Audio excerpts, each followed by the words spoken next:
banaadir waa gobol ka mid a gobollada waddanka Soomaaliya waxaa berigii hore ka mid ahaan jiray labada gobol ee shabeellooyinka waa magaalo ganacsi oo taariikh fog leh oo caan ku ah isdhexgalka bulshada iyo dawladnimada waxay ku dhex taalaa ama ku dhex yaal magaalada caasimadda ah ee Muqdisho banaadir waxay ka kooban tahay 17 degmo waxaa ku yaal suuqyada ugu waaweyn Soomaaliya waxaa ku yaal xarumaha shirkadaha ganacsiga ee lafdhabarka waa Soomaaliya dadka magaalada ku nool waxaa lagu qiyaasaa 2 milyan ilaa 2 milyan iyo 500 oo kun oo qof dadka socotada ah ee soo gala ama ka baxa bishii waxaa lagu qiyaasaa ilaa 750 kun oo ruux waa saan mareen dana badan ay Soomaalidu ku dhaxaystaan dagaaladii sokeeye ee dalka ka dhacay waxay banaadir u geysteen burbur lixaad leh oo wax u dhimay dhaqaalaheeda bilicdeeda ammaankeeda iyo nolosheedii inkastoo xaaladdu adkayd haddana dadka ku noolaa waa u dhabar adeegayn dhibaatada soo gaartay dhibaatada gaar ahaaneed ka sokow waxaa u soo hayaamay boqolaal kun oo nolol doona oo barakacayaal ah oo baadi doonaya nolol ka duwan tii ay ku noolaayeen kuwaas oo ka dhex bilaabay nolol cusub oo bilow ah banaadir dadkeedu waxay ku guuleysteen inay udub u noqdaan dib u yegelelida qalfoofkii ka haray qarankii Soomaaliyeed dawladihii dib u heshiisiinta lagu soo dhisay waxay u noqotay saldhig ilaa la soo gaaro xilli lagu fakaro dib u kabasho iyo horumarin in la gaarsiiyo Soomaaliya oo dhan banaadir waa xarunta dawladda dhexe dadka ku nool waa ilbaxnimo ku nool dib u kabashada hanaanka dagaaladii sokeeye waxa ay kaashanayeen ilbaxnimadii dadka xeebaha lagu yaqaanay waxaa weli ka dhex muuqda astaamihii taariikhda sooyaalka ah ee jiritaanka gobolka banaadir ruux kasta oo Soomaali ah meel kasta oo uu dunida ka joogo waa magaalo uu u yaqaano inay tahay magaaladiisii waxay leedahay garoon caalami ah oo ay ka soo degaan diyaaradaha caalamka isaga goosha waxaana uu u dhisan yahay hab casri ah oo la saanqaadi kara hanaanka caalamiga ah ee garoomada caalamka waxaa ku taal dekada ugu weyn dekadaha Soomaaliya oo ay ku soo xirtaan maraakiibta ganacsiga ee isaga goosha caalamka oo dhan banaadir waa magaalo dhaqameed xurmo iyo qadarin ku soo jirtay waxaa ku teedsan xeeb dheer oo dalxiiska ku habboon waa magaalo dadkeedu ay caan ku yihiin cibaadada iyo adkaynta diinta islaamka waxaa ku yaala masaajidada iyo goobaha cibaadada ugu badan waxaa sii dheer madarasadaha iyo goobaha waxbarashada aqoonta diinta oo ku dhex yaala xaafadaha iyo waaxyaha degmooyinka gobolka banaadir waa magaalo naxariis iyo daris wanaag ku caanbaxday iyo inaanay ka qaloon dadka ku soo biira nolosha iyo deganaanshaha gobolka banaadir waana magaalo qofka Soomaaliga ah kalsooni weyn ku qabo marka loo fiiriyo magaalooyinka kale ee Soomaaliya xagga dhaqaalaha banaadir 5 sano ee ugu dambeeyay waxa ku soo qulayay kumanaan shirkadood oo ganacsi oo Soomaaliya ajaanib ay leeyihiin oo ka hirgeliyay mashaariic aad u fara badan dhaqaalaheeda waxa uu kor u kacay ilaa 40% waxa kor loo qaaday bilicdeedii waxa laga hirgeliyay dhismayaal fara badan oo la saan qaadaya habka dhismooyinka caalamiga ah waxa la abuuray oo la dhisay xaafado ay dhammaan u dhameystiran yihiin aas-aaska nolosha mas'uuliyiinta gobolka banaadir waxay hirgeliyeen inta badan baahiyaha danta guud sida jidadka iyo hay'adaha maamulka ee heer gobol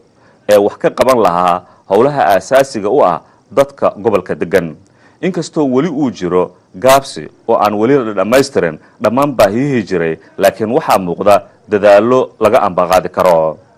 shaki kuma jiro gobolka banaadir inuu marayo heer bilow wanaagsan leh laakiin weli waxaa la sugayaa tallaabooyinka muhiimka u ahaa horumarinta iyo dardargelinta banaadir isku filan si wax looga ogaado wax ka qabashada duruufaha ku xeeran gobolka banaadir iyo caasimadda Soomaaliya ee Muqdisho waa laga maarmaan in la isweydiiyo qodobada tiirdhaxaadka u ah nolosha iyo horumarka gobolka banaadir oo ay ugu waaweyn yihiin ammaanka oo la'aantiis aanay jiri karin nolol cadaaladda iyo garsoorka oo muwaadinka hadduu waayo aanu tilaabo qaadi karin bilicaynta oo ah tii la saan qaadaysay dunida horumartay oo ah muraayadii laga dheehanayay qiimaha dadka ku nool gobolka banaadir horumarinta iyo maalgashiga waa kobciyaha dhaqaalaha iyo kordhinta wax soo saarka ee xoogsatada iyo xoololeyda waana aaladii lagula dagaalami lahaa faqriga iyo jahliga qodobka ugu dambeeya waa ka hortagga musuqmaasuqa sida dunida la wada qabo ummad musuqmaasuq ku nool ma horumarto ma hesho cadaalad ma hesho ammaan ma hesho horumar musuqmaasuquna waa dilaaga koowaad ee nidaamka dawliga ah. shantaasi qodob ee amniga, cadaaladda, garsoorka, bilicaynta, maalgashiga iyo horumarinta iyo ka hortagga musuqmaasuqa ayaanu kaga hadlaynaa barnaamijkayga dood wadaag ee caawa.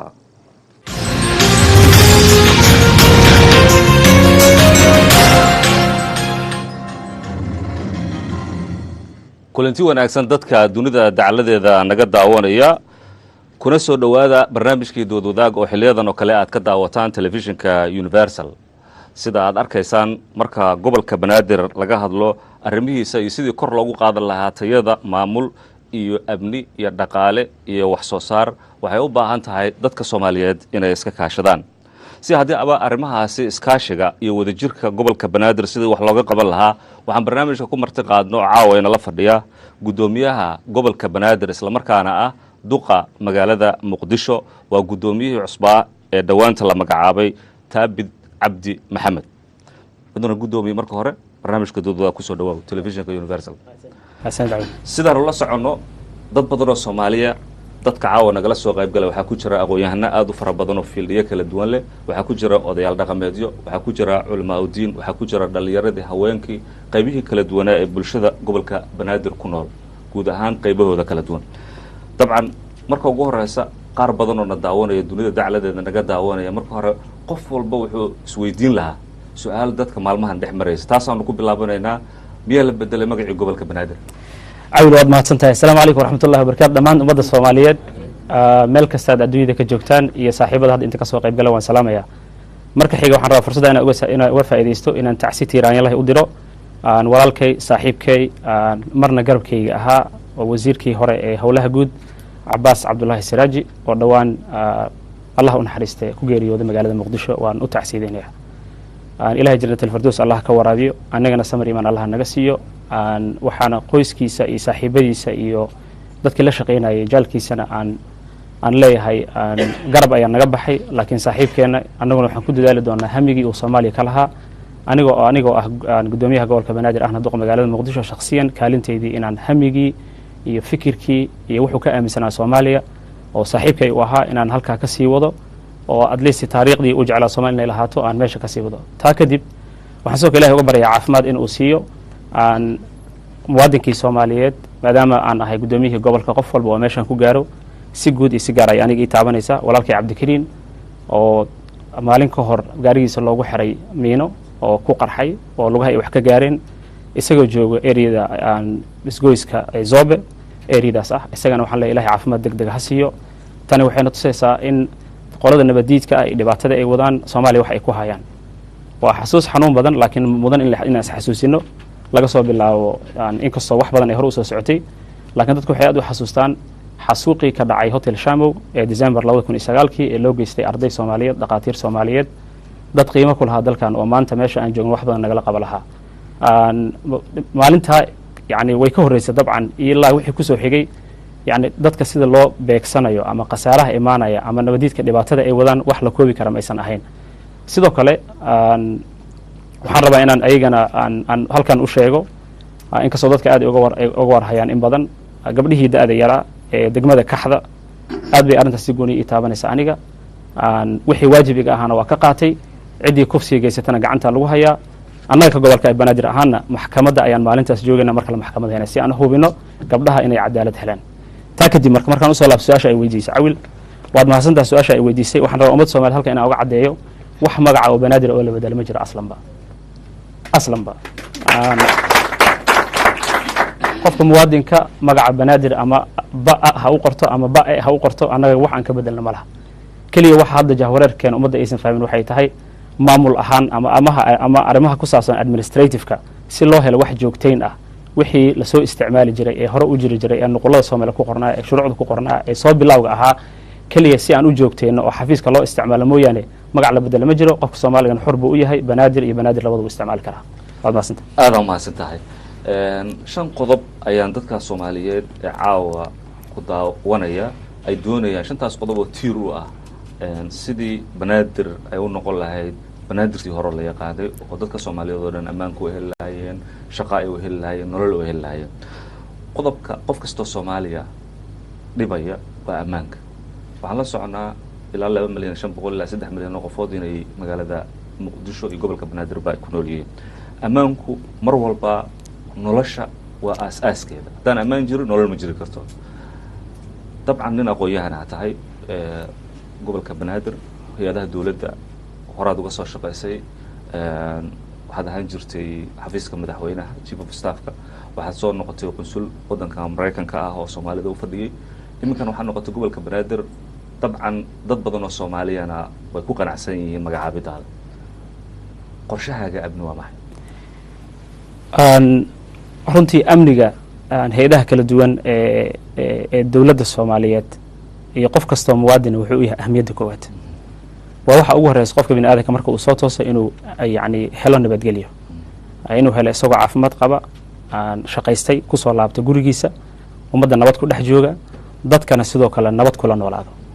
annagu amniga ahmiyadda koowaad ayuu noo leeyahay laakiin isla amnigaas laftirkiisa waxaan aaminsanahay amni ma imaanayo haddii aan kalsoonida shacabka la dhisin amni wuxuu ku yimaadaa kalsoonida shacabka annagu halbeegeenna koowaad ee ku saabsan arrimaha amniga ama aragtideenna ama visionkeenna ee aan ku shaqayn doono gobolka banaadir aniga iyo saaxiibaday ee tiimka cusub ugu soo biiray iyo dadkii wanaagsan ee nala shaqaynayay waxa ugu horeeya waxa uu yahay inaan dhisna kalsoonida shacabka oo aan runtii aan ku dadaalno dadka si aan haddii ay noqon lahayd adeeg ahaan haddii ay noqon lahayd akhlaaq ahaan haddii ay noqon lahayd naxariis ahaan iyo haddii ay noqon lahayd u dhowaanshiyaha dadka inaan ku dadaalno kullamaa aan dhisna kalsoonida dadka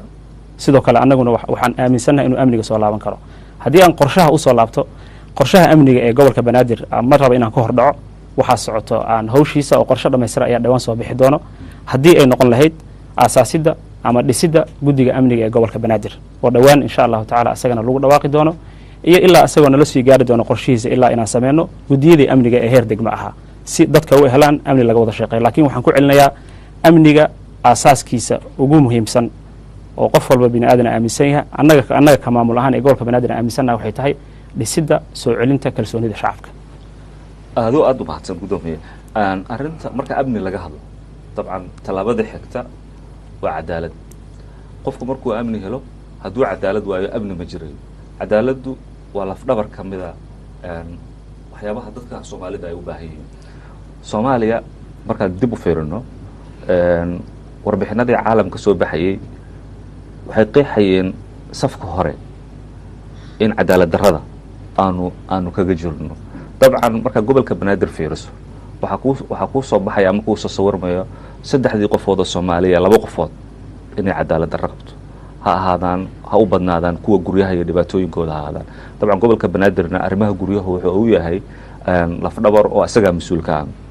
waxaan la soconnaa maxkamadaha ka jira gobolka banaadir ama garsoorayaasha ahaadaan ama maamulka ahaadaan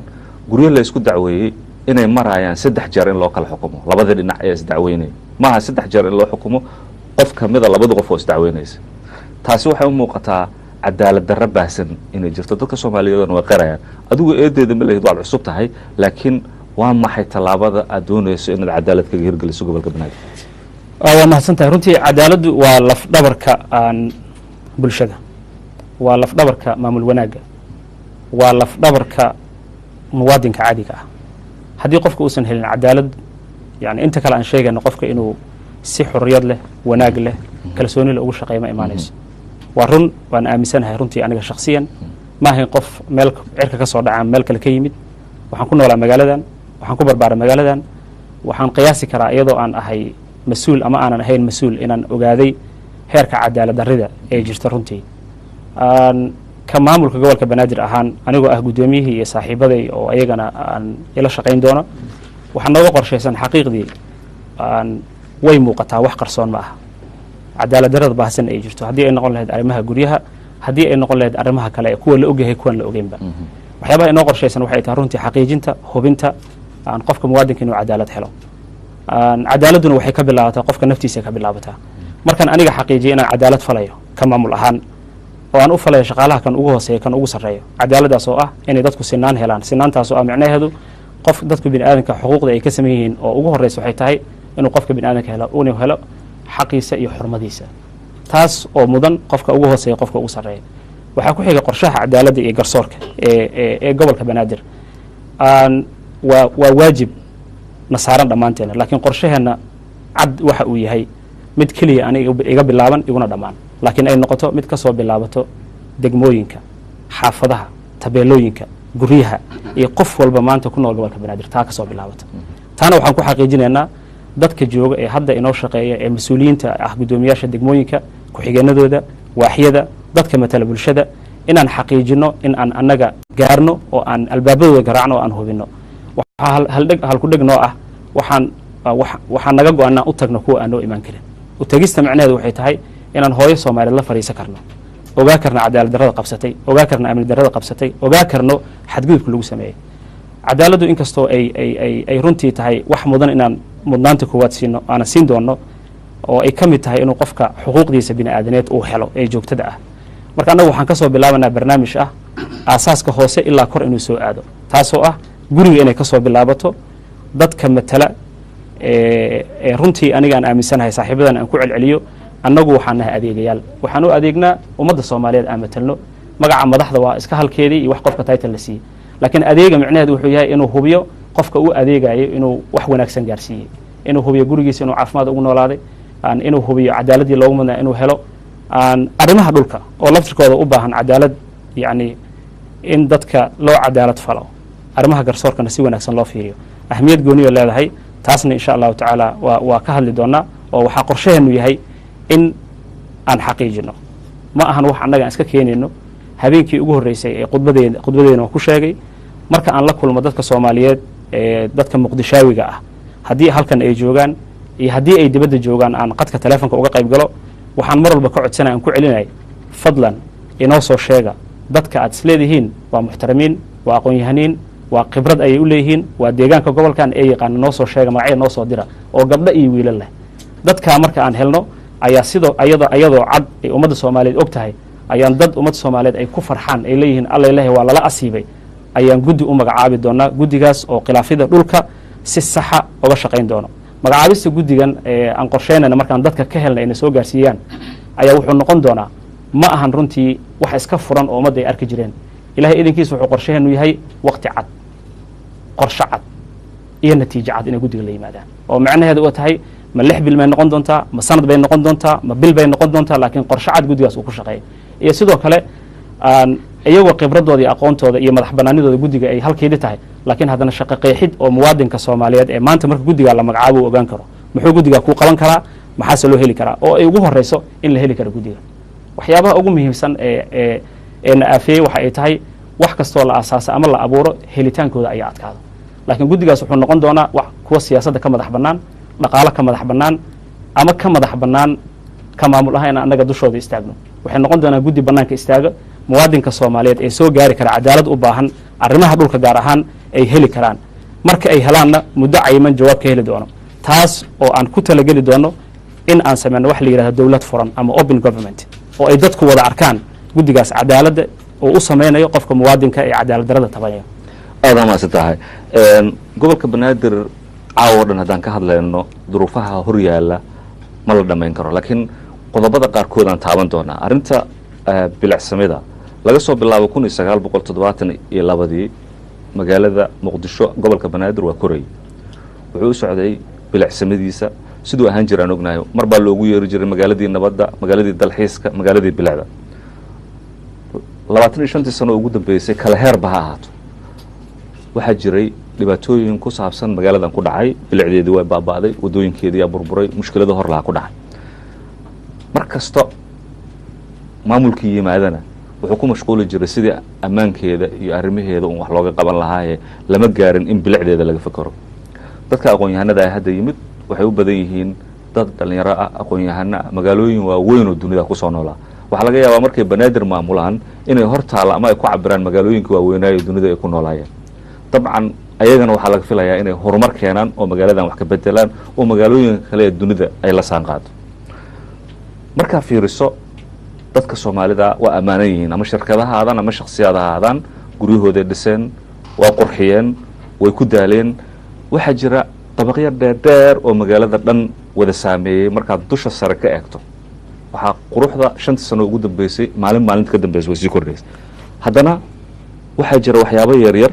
oo dowladda soomaaliya ama gobolka banaadir wax ka qaban karay oo ah dadkii waxaa laga dhadhacsiiyey mas-uuliyiinta ahaa in ammaanka uu muhiim u yahay. waxaad arkaysaa waddo walbo dhagax weyn oo ku xiran oo dhagaxaasi uu shub yahay oo aan xataa la dhaqaajin karin. baabuurtii meelay maraan ma haystaan, dadkii shacbiga ahaa meelay maraan ma haystaan. dhagxaantaasi waxay noqdeen dhagxaan bilicda soomaaliya ku dheel, guri qurux badan, magaaladii qurux badan, dadkii soomaaliyeed dadaalay haddana wadooyinka dhagxaanayaan. su-aasha aan rabno guddoomiye aan ku weydiiye waxay tahay, waa maxay qorshahaaga bilicsamada magaalada ku saabsan? waa mahadsantahay cawil. bilicda marka la yihahdo horta waxaan ogahay dadka soomaaliyeed waa ku kalsoonahay in qof walbo soomaaliya bilicda inay muuqato inuu jecel yahay, laakiin haddana uun inaan bilicdii aan nidaamino oo ka gobol ahaan ama ka maamul ahaan aan hal meel ka wada sameyno waa wax wanaagsan. bilicda runtii waa dhowr qaybood. haddii ay noqon lahayd waxyaabaha asaasiga ah sida bulaacadaha oo kale, oo hadda qof walba qiyaasi kara marka uu roobka da-ay dhibaatada dadka ay ku hayso. inkastoo nasiib wanaag aan halka oga mahadnaqayo aan guddigii gurmadka degdeg gobolka banaadir ee isku jira waxyaha kala duwan oo shaqada ay ka qabteen oo runtii shaqa la taaban karo oo habeenada qaarkood anigoo socdaan arkaya hole ay ka qabanayaan. taa marka laga soo tago bilicdu horta runtii marka ugu horeyso waa nadaafadda, marka ugu horeyso waa qurxinta magaalada iyo sidoo kale dhireynta magaalada oo in geeda lagu abuuro ama la talaalo ay noo qorshaysan tahay ilaah idinkiis inaan sanadka inta ka dhiman qorsheena uu yahay haddii ay tabarteena gaarto ama aan ka badino ugu yaraan 3,000 oo geed inaan talaalno ilaah idinkiis insha Allah oo sanadka inta ka dhiman oo taalla firkada bilicda ka qayb qaadanayso. haddii aan bilicda dhinaca kale ka fiirino meelaha taariikhiga ama waxyaabaha loo yaqaano heritage siteska ama meelaha taariikhiga ay magaalada Muqdisho leedahana aan hubino xitaa haddii la dayactirayo, haddii la qurxinayo, haddii la habaynayo inaan ilaalino sidii ay ahaan jirtay oo taariikhiga ah ayadan aan ku hubino. arrinta kale haddaan usoo laabto nadaafadda oo qayb weyn ka ciyaarayso bilicda magaalada. kulamadii ugu dambeeyay aan la lahaa guddoomiyaasha degmooyinka iyo maamulka guud ahaan waxyaaba ugu horreeyay aan ku dardaaranay wuxuu ahaa nadaafaddu qof walba uu ogyahay waa iimaanka barkii, waxayna qayb ka qaadataa inay yacni door weyn ka ciyaarto bilicda magaalada, bilicda gurigaaga, bilicda qolka aad joogtid iyo bilicda guud ahaan gobolka aad ku nooshahay. si taa ay u suurta gasho caawan waxaan ka faa'iidaysanayaa fursaddan qof kastoo muqdishaawiya ee gobolka banaadir ku nool mas-uuliyad ayaa kaa saaran. nadaafaddu waa iimaanka barkii,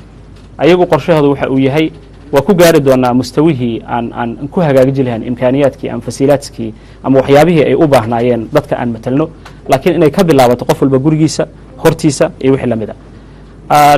haddaan usoo noqo dhinaca bilicda ee gaar ahaan meelaha dalxiiska ee gobolka banaadir uu leeyahay, waa ogtihiin gobolkan waxyaabaha uu caan ka mid yahay waxaa ka mid ah xeebta dheer ee quruxda badan ee dhowr xaafadood isaga gooshta intooda badan ee gobolka banaadir.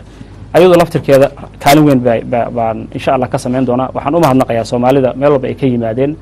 oo soo celiyay bilicdii xeebaha, hadday noqon lahayd xeebta Liido, hadday noqon lahayd Jazeera oo ka ciyaaray kaalin weyn. laakiin meelaha loo maro oo dhanna waxaan ku dadaali doonaa bilicda inaan soo celino. soo celinta bilicda ama ka shaqaynteeda aasaaska saxda ayaa waxay tahay waa hadalkii hadaata ahaa adeega dadka aan u qabanayna marka aan gaarsiino ayay dadkuna adeegaas nagala shaqayn doonaan. bilicduna waxay dadka ayaa nala samayn doona insha Allah, annaguna taa ayaa nooga qorshaysan. marka laga hadlayo gobol maamulkiisa iyo horumarkiisa waa aas-aas muhiim u ah dadka deegaanka ku nool. arrimaha maalgashiga iyo horumarintu qayb muhiim ay ka qaadan kartaa in nabadgelyada, cadaaladda iyo wax walba oo gobolkaani uu ku haminayo. maalgashiguna waa qayb muhiima maxaa yeelay waa shaqo abuurid. haddii gobolkani warshado ay ka hirgalaan, haddii ay ka hirgalaan shaqooyin aad u fara badan, haddii dad badan oo mashaariic kala duwan wata dalkan ay soo hirgelayaan, mar walbana maalgashigu wuxuu muhiimad gaara u yahay dadka iyo maamulkaba. ma jiraa qorshe ku saabsan in sharciga maalgashiga gobolka laga sameeyo, isla markaana haddana dhiirigelin lagu sameeya dadka shirkadaha haysta? tusaale ahaan dowladaha waaweyn ee dunida, shirkadaha waaweyn waxaa lagu dhiirigelin dhulaa la siiyaa, kadib warshaday ka furtaan, kumanaan kun oo qofood oo banaadir ku noolaa oo shaqalaan haystaan laga yaabaa inay shaqooyin helaan. taas waxay fududeynaysaa in fakriga iyo jahliga lala diriro. talada ma kugu jirtaa in maalgashi iyo horumarin laga hirgeliyo gobolka banaadir? aad iyo aad runtii maalgashiga gobolka banaadir haddii ay noqon lahayd dhinaca shuruucda, annagoo ka tilaabo qaadayno, daraasaad ka samaynayno, tixraac ka samaynayno, kuna dhaqmayno qawaaniinta iyo shuruucda u degsan dowladda dhexe, dowladda federaalka haddii noqon lahayd sharciga maalgashiga iyo haddii noqon lahayd sharciga iibsiga ama qalabaynta iyo wixii lamid ah annagoo taa ka duulayno waxaan ku dadaali doonaa ka gobolka banaadir ahaan inaan ka faa'iidaysano sidii aan ficil uga dhigi lahayn shuruucdaas oo aan u fuudayn lahayn dadka maalgashanayo gobolka banaadir haddii ay ka bilaaban lahayd mudnaanta koowaad annagoo siinayna ganacsatada soomaaliyeed ee dalka gudihiisa jooga iyo kuwa dibadiisa maqanba ee soomaalida ah waxaan ku dadaali doonaa inaan u sameyno fursad kasta ee u saamaxaysa in ay maalgashi ballaaran ama mid yaryar ay ku samayn karaan gobolka banaadir sababtuna waxay tahay kow aragtideena ama visionka annaga aan leenahay waxaa ka mid ah shaqo abuur shaqo abuurkana runtii sidaan wada ognahay waxaa aasaas u ah maalgashi haddii maalgashi la helo kulama maalgashiga uu bato gobolka banaadir waxaa badanaya dadka shaqada ayagana helayo marka anigoo markale ku celinaya fursadda dadka soomaalida siinayo dadka kale ee iyagana soomaalida aan ahayn ajnabiga ee diyaar ku ah inay maal gashtaan dalkana ayadoo la marayo lana ilaalinayo qawaaniicda iyo shuruucda ee dalka u degsanaa ka gobolka banaadir ahaanna waxaan ku dadaalnaa inaan fududeyno si ay dhalinyarada oo percentageka ugu badan la sheego in ka badan 70% ay dhalinyaro u badan yihiin haddana ay yihiin dhalinyarada kuwa yani shaqo la-aan haysato shaqo abuurka inkastoo siyaabo badan uu ku yimaado laakiin tirada ugu badan iyo kaalinta ugu badan iyo middan noqoto mid joogto ah ayaa waxay tahay maalgashiga sidaan ognahay dhowr 20 sano lasoo maray ka hor dalku wuxuu lahaan jiray warshado fara badan warshadahaas oo qaar dawladdu ay lahaan jirtay iyo qaar shakhsiyaad Soomaaliyeed ay lahaan jireen iyo qaar ay lahaan jireen wadamo ama shakhsiyaad ajnabi ah waqtiyadii wixii ka dambeeyay waad qiyaasi kartaan inay intooda badan meesha ay ka baxeen maado ha ka gaadho ganacsatada Soomaaliyeed oo isku tagay oo fikirkooda iyo maalkooda iyo muruqooda inta isu geeyay qaybo kala duwan abuuray fasiilaad kala duwan haday noqon lahayd aalada isgaarsiinta haday noqon lahayd aalada xawlaadda haday noqon lahayd dhismayaasha haday noqon lahayd iyo kuwa kale fara badan maadaama taa ay kuwa Soomaalida ay xoog saareen ay dadaaleen haddana sidoo kale sanadihii u dambeeyay dadka Soomaalida ee ku nool dibadaha oo si guud si gaarba ugu xirnaa dadka halkan joogay waqtiyadii dhibaatada ay jireen kaalmeyn jiray famil ahaan isugu xirnaayeen oo qof walba qoyska uu ka tirsanaa kaalin u joogteen jiray inuu ka maqan yahay mooy laakiin la joogi jiray ayaa haddana sanooyinkii dambe soo batay Soomaalida dibadaha ku nool inay sameeyaan maalgashi Soomaaliya oo dhan laakiin intooda badan ay haddana ku soo laabtaan gobolka banaadir maadaama caasimadii magaalada muqdisho ay caasimad dalka ay tahay intaba ay ku soo laabtaan ayaguna waxaan ku dhiirigelinaynaa annagana u ballan qaadanaynaa u fuudeen doono la shaqayn doono wixii ku saabsan maalgashiga sidoo kale dawladduna qorshe badan ayay leedahay oo ay samayn doontaa maalgashiyo fara badan ee hadday noqon lahayd warshadaha waxyaabahaas oo dhan ka gobolka banaadir ahaan annaga kaalin kastoo nooga aadan maalgashiga kaalinta ugu weyn ayaan ka ciyaaraynaa maadaama ay aasaas u tahay horumarka gobolka aasaasna u tahay shaqo abuurka dhammaan ummadda Soomaaliyeed adigoo aad mahadsan dhinaca kale marka la fiiriyo Soomaaliya xilliyadii ugu dambeysay dhibaatada ugu badan waxay ahayd musuqmaasuqa waxa jira oo aan la soconaa warbixinada caalamka laga soo saaray dawladaha safka hore musuqmaasuqa ee Soomaaliya ay ku jirto oo dawladaha musuqmaasuqa ugu horeeya ay tahay sida la socono gobolka banaadir laftigiisa marka la fiiriyo qof kasta oo Soomaali waa og yahay wax qarsoon maaha shuruucdii dalka mararka qaarkood dadku kuma dhaqmaan waxa jira musuqmaasuq baahsan oo saameyn ku leh maamulka iyo dadka shacbiga laftigooda aaminay qofku hadduu lacag haysan dhiibin inaanu xaqiisa helaynin taasoo keentay qofka xaq u lahaa in la duudsiyo musuqmaasuqa baahsan maxaa kaaga qorshaysan waa mahadsan tahay musuqmaasuq runtii waxyaabaha na ragaadiyey maanta heerka aan joogno ina gaarsiiyey waxaan rabaa inaan wixii hadda bilowdo aan ka bilaabo laakiin wixii hore waa halkeeda waxaa nasiib wanaaga maanta qof kastoo muwaadin Soomaaliyeed inuu ugu yaraan soo laabatay haba yaraatee ama haba badnaatee kalsooni yar oo la aaminsan yahay maanta hoggaanka cusub ama dawladda cusub ee Soomaaliya ay yeelatay inay wada yihiin dad musuqmaasuqa inay la dagaalaan ay ka go'an tahay haddii ay ka soo bilaabo lahayd madaxweyne maxamed cabdullaahi farmaajo ra'iisul wasaare xasan cali kheyre iyo guud ahaan dawladda hay-adaheeda ee kala duwan oo maanta qof walba oo muwaadin Soomaali meel kasta uu joogo la leeyahay alla leeyahay dadka maanta yimid waa dad ay ka wada go'an tahay la dagaalanka musuqmaasuqa taa horta waa wax wanaagsan waxay sameynaysaa rajo iyo niyad wanaag ay ummadda Soomaaliyeed gelisay waana anigana waxaan qaadan doonaa tusaalahaas oo madaxda dalka hadda ku cusub lagu yaqaano tusaale u ah una sameeyo qorshe cadcad ee musuqmaasuqa lagula dagaalayo. waxaan rabaa inaan yaraahdo marka musuqmaasuqa sidiisaba annagu waxaan u kala wajihi doonaa laba qaybood. qaybta koowaad waxay tahay inaan xaqiijino systemskii processkii ama jidkii loo maraayay ee gebi ahaanba baabi'inayo musuqmaasuqa inaan abuurno. haddii maalan ay noqon lahayd qofka aan hay-adihii ama waaxyihii ama divisionskii kaabi lahaa in ay musuqmaasuqa la yareeyo. tusaale ahaan haddii aan awood siino oo aan inta ay mudnaayeen fasiilaadna aan madax banaanidoodana aan siino, tusaale ahaan hanti dhowrka ee gobolka banaadir, tusaale ahaan ee dowladda hoose, haddii ay noqon lahayd xisaabyaha guud ee gobolka banaadir, haddii ay noqon lahayd maamulka iyo maaliyadda, haddii ay noqon lahayd processkii ama systemskii iibsiga, qalabaynta, mashaariicda, waxaan ula jeedaa contractska ama agreementska lala galo kambaniyada kala duwan, inaan u hagaajino system lasoo maro. qofka muwaadinka ee soomaaliyeed ee ganacsadaha ah ee raba inuu ama ka qaato contract ama agreement ama heshiis ama qof inuu la galo dowladda hoose, waxaan xaqiijinaya systemka loogu talagalo uu soo maro ay noqoto dowlad furan oo yani waxyaabaha la yaqaana daahfurnaan inay ka muuqato. annagu marka qorshaha koowaad waa mid inaan abuurno systemskii ama imkaaniyaadkii marka yani qofka ka ilaalin lahaa inuu ku dhiirada ama u leexda musuqmaasuqa oo la abuuro systemkii uusan qofka fursadba u helin. taa waa qorshaha. qorshaha ayadana labaad waxa ay tahay markaan taa abuurno oo systemskaas la helana cid walba ee ku tagrafasha systemkaas inaan annagu waxaan ilaalnaa sarraynta sharciga oo aan cadaaladda hor keenno oo aan hubinno qof walba waxa uu qaadayo in ay tahay canshuur laga soo qaaday hooyo Soomaaliyeed oo maanta aan ognahay awoodda ay ku keentay, ama aabba Soomaaliyeed oo aan maanta ognahay waxa uu ka ganacsado, ama wiil Soomaaliyeed oo aan maanta ognahay ama bajaaj ha moodo ama baawur ha moodo in lacagtiisa lagu tagrafalo. annagu waxaa naga go-an taa inaysan dhicin marnaba. sidaa darteed marka waxaan xaqiijinaynaa dadka u adeega dadka aan madaxda u nahay oo aan aniga ku jiro in wax kasta oo aan samaynayna ee noqoto dowlad furan oo la xaqiijiyo shay kasta meesha uu ku baxay, la xisaabtan cad aan sameyno, waxaa la yidhahda xisaabu xilma leh, aakhirkana aan sameyno wax la yidhahda xisaabu xilma leh. aada mahadsantahay guddoomiye. dabcan shantaa qodob ayaa caawa doodeena ay ku salaysan tahay. guddoomiyahana su-aalihiisii ayaan idin doonaa dadkan. dabcan guddoomiyuhu waa cusub yahay, talooyinkiina waa u baahan yahay, su-aalihiinana waa u baahan yahay, laakiin su-aalaha ayaan horumarinaynaa. cabdicasiis haye.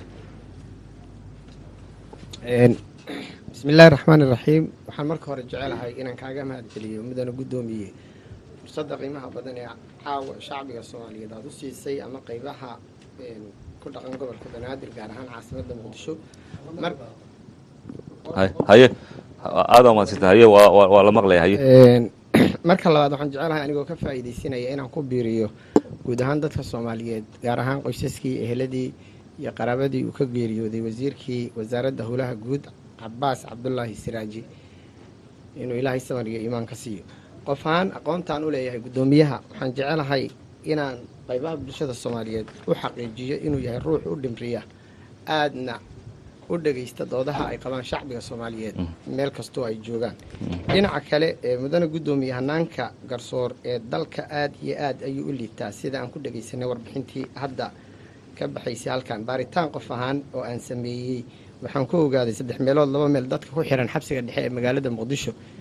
inaan la horkeenin ama aysan weli helin hanaan garsoor ama cadaaladeed, qaarkoodna ay xabsiga ku jiraan wax ka badan 2 sannadood. maadaama aad tahay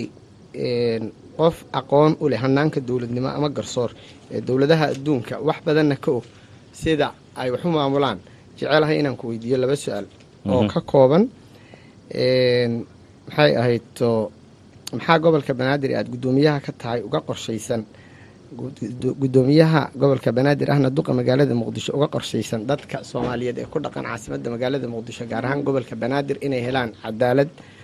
u saamaxda hanaan lagu kalsoonaan karo oo ay ku noolaadaan. qodobka labaad waxaan jecelahay mudane guddoomiye gobolka banaadir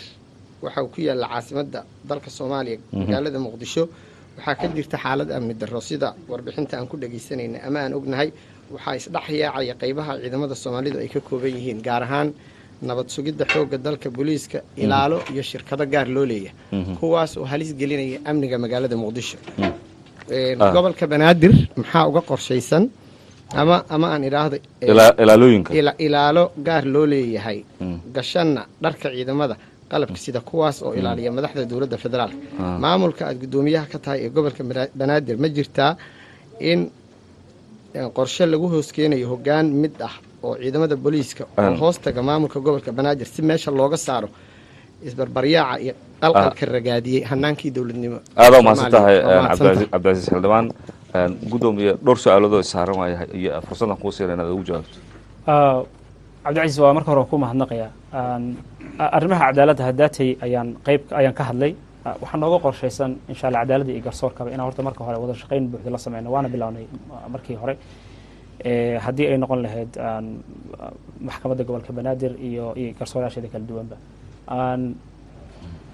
taa ilahay idinkiisa insha allahu tacala qorshaha dhammaystiran waxa uu yahay helitaanka cadaaladdu waa inay kasoo bilaabataa guryaha sida haddaata aan sheegay marka qorshaheedu waxay tahay inaan anagu xaqiijino dadka u adeego ay ku jiraan qaybaha kala duwan ee ka shaqeeya garsoorka inaan ayagu laftirkooda annaga aan hubino kaalinta aan ku leenahay iyadoo madax banaanida ay leeyihiin laakiin aan hubino muwaadinka Soomaaliya inuu cadaalad helo oo natiijo kastoo la taaban karaan ee nala wadaagan annagana aan xaqiijino in qof kasta ee cadaalad darro tabanayo in qayladiisa meel gaaban iyo meel dheer annaga garab istaagno arrinta ku saabsan ilaalada gaarka ah ee aad i weydiisay markii aan ka hadlay amniga haddaad hadalkii kood waxaa ka mid ahaa in uu socdo qorsho oo dhawaan soo bixi doono oo ku saabsan qorshaha amniga caasimadda ee gobolka banaadir kaas ayaa arrimaha detailska ayaa laga ogaan doonaa insha allahu tacaala midda kale oo aad i weydiisay ma jiri doonaa hoggaan mid ah ayadan laga samayn doono sidii ayadan haddaata aan iri waxaa dhawaan la aasaasi doonaa guddiga amniga ee gobolka banaadir haddii guddigaa la aasaaso oo uu ka kooban yahay qaybaheeda kala duwan ee hay-adaha amniga oo uu gobolkana ka mid yahay guddigaas ayaa asagana laga ogaan doonaa qorshaha hogaamineed ee uu yeelan doono xaaladaha ammaanka ee gobolka banaadir aada mahadsan tahay hayigu guddoomiye بسم الله الحمد لله والصلاة والسلام على رسول الله بعد مدن gudoomiye waa mahadsan tahay jazaak allah haye sidoo kale muxuu ahaa intiiba iyo mudarriska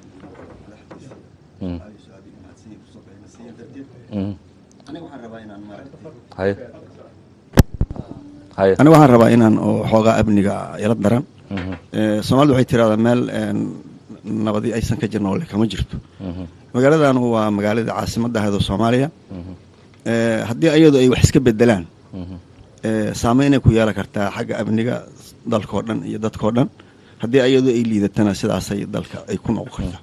marka waxaan rabaa waxyaabaha aan isleeyahay amniga dhibi ku yihiin waxaa kamid ah shacabka iyo dawladdu gaama u dhaxay way kala xiran yihiin taasna waxaa sababta ugu weyn iskale waa la kala degan yahay oo dawladdan waxay degan tahay sayidkan shacabkuna xaggaas u badan yahay sida la og yahay hudheelada ku yaala suuqdan waaweyn oo bakaaraha iyo meesha la yiraahdo suuq bacaad iyo oo VIP da $10 lagu jiiftaa kuwana inta iyo waa ka warhaynaa intenaanu magaaladu marka dawladda waa ka qadsanta ma suurtageli kartaa in 10 iyo 7 degmo inay dawladdu isku fidiso sababna ay u noqdaan gobolka Banaadir arrintaas waa suurtagalaan sileeyahay nabadna waxay ka qaban kartaa oo shacabka lagu qanciyo dawladdu inay la jirto dawladdu taas waxaan isla nabadda wax badan ay ku soo kordhin kartaa mid labaad waxaan isdhehi lahaa iyadana waxaa jira taliye booliis oo gobolka Banaadir waxaa jira taliye nabad sugid oo gobolka Banaadir maxay dhibay haddii labadaas taliye la hoos keeno guddoomiyaha gobolka Banaadir si uu uga faa'iideysto marka labadaas qodob hadday dhici lahayd waxaan isleeyahay wax badan ay maartay ka bedeli lahayd nabadgelyadu meesha hadda ay joogtay malka hore in tigreedana aaminsanahay marka taasaan rabaa anigu inaan aada mahadsan guddoomiye haye guddoomiye nabadda waad mahadsan tahay waa runtii wax jira oo aan qarsoonayn maanta meelaha qaarkood in ay madaxdana ay ku yartahay laakiin sidii isbedel ku yimid gobolka Banaadir ahaan annaga kama malahan waxaan bilownay haddaata hadalkii ahaa inaan u tagno dadka aan noo imaan karin waa meesha aan joogno dadka qaarkood way noo iman karaan wayna soo gaari karaan hadday saaxiibadan yihiin hadday madaxda yihiin haddii ay tihiin dadka qaarkood aan u adeegayno laakiin annaga wayba naga go-an tahay dadka aan noo imaan karin inaan u tagno waa bilownay mar horeba waxaa tusaale wanaagsan iigu filan dhowr xaafadood oo aan tegey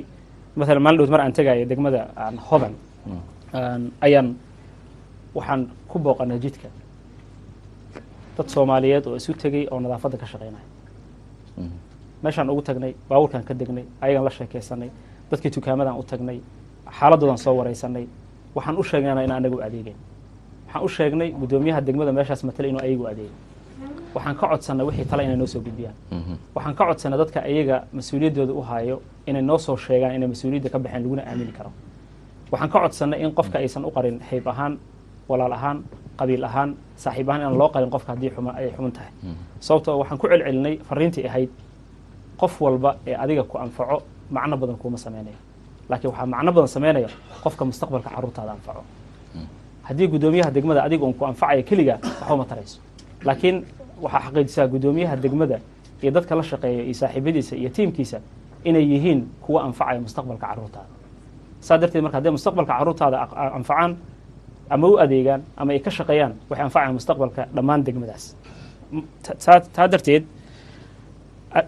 sidoo kale dhowr degmaan tagnay maalin dhowt waxaan tagay oo aan dhagax dhigay degmada Kaaraan oo kadib istaalkaysan aan tagay markaan dhagax dhignay qorshaha wuxuu ahaa inaan meel kale sii aadno waxaan tagnay maqaayad oo meesha ku taalay oo aan dadkii la fariisanay la quraacanay wareysanay xaaladooda ogaanay ummadii aan dhex galnay haddii taa aan sii wadno maaha annaga keliya laakiin oo aan qaybta hoose ay ka soo bilaasaa u socoto waxaa imaanayo shacabka iyo dadka u adeego oo aan aniga ku jira gaar ahaan gobolka Banaadir inay isku xirmaan midda 17 degmo suuragal ma tahay in la wada tago waxaan rabaa aan horta wax walba sidii u kala horeeyaan in loo kala qaaday aan rabaa inaan ku dadaalo oo aan xaqiiqda ka hadalno annagu ka maamul ahaan waxaan naga go'an horta gudoomiyaha degmada jooga horta degmada ma degan yahay marka koowaad waa meesha ka soo bilowda asaaska koowaad dadka ma u tagaa marka labaad oo dadku ma ka warhaya ma gudoomiye isaga is ilaaliya mise gudoomiye degmada ilaaliya markaan taa xaqiijino oo madaxda wakiilka nooga ah degmooyinka oo ay dadku u tagaan geedaha qorshaha noo qorshaysan abuurka dhirta nala abuuraan nadaafadu ka shaqeeyaan cadaaladu ka shaqeeyaan ay hubiyaan dadka xaafadda inay yihiin dadkii ayaga ay u adeegayeen taa markaan xaqiijino oo aan hubino annaga ka maamul ahaan oo aan kula xisaabtanno gudoomiye degmo kasta jooga aniguna aan noqdo mid aan kaliya fadhin xarunta dhexe ee gobolka Banaadir aanan fadhin laakiin taga ee ku shaqeeya maalin dhowtay hadda sida aan sheegay hodan baan 4 saacadood ku shaqeynayna aniga iyo tiimkayga haddana waxaan sii tagnay waa beri dhowr maalin degmooyin kala duwanna waa tagnay waxaan tagnay degmada Daynile waxaan tagnay Hiliwaa baan tagnay dhowr degmaan tagnay marka annaguna aan hubino inaan meesha kaliya aan fadhinin oo aan ku shaqeyna meeshaas waxaa imaanaysa isku xirka dadka oo aan ka hadlaynay kalsoonida shacabka soo celinteeda iyo annaga maamul ahaan taa markaan xaqiijino oo aan hubino dadka degmada noo matalay iyo annagiyo gobolka matalnay in dadka aan gaarnay waxaa hubanti ah madaxda kale oo dhan ina ayagana degi doonaa insha Allah taala marka qorshaha meeshan ka soo bilaabayna marka taa noo soo tagasho tan kalena waa lagu gaari doonaa midda ah arinta oo taliska oo hadii noqon lahayd booliska iyo nabad sugidda arrimahaas oo dhan hadda sida aan sheegay war rab inaan ka hor dhaco qorshihii amniga ee gobol caasimada uu socdaa ama gobolka Banaadir iyo sidoo kale abuuritaankii ama dhisidii guddiga amniga gobolka Banaadir marka taa marka ay soo baxdo halka ay ka cadaan doontaa insha Allah taala laakiin waad mahadsantahay aad mahadsantahay engineer Cabdisalaam waa qabiir xagga maalgashiga ah shuruucda wadankaana wax badan ka marka la fiiriyo arinta gobolka Banaadir haye engineer Cabdisalaam maalgashi guud ahaan okay haye bismillaahir rahmaanir rahiim waxa waa horta Soomaaliya Ilaahay wuxuu ku marneystay khayraad oo dhinac kasta badda beeraha xoolaha iyo macaadinta annaka waxaan u naqaanaa markaan maqalnay petrol ku fikrayna waxaa jira macdan oo magaciisa la yiraaho mercury saddex nooc oo kala baxaan nooca oo ugu muhiimsan hadda oo adduunkan uu daba joogo cidda oo jeebkeeda uu ku bato adduunka xukumayso mercuryga dhinacan haddii la aado buuxa oo Soomaaliya dhexdeeda u yaala marka khayraadkaas qof haysato ee hal kaalmeeyo leh waxay u eg tahay qof buuro badan oo dahab dhex fadhida ee dhaysa hal kaalmeeyo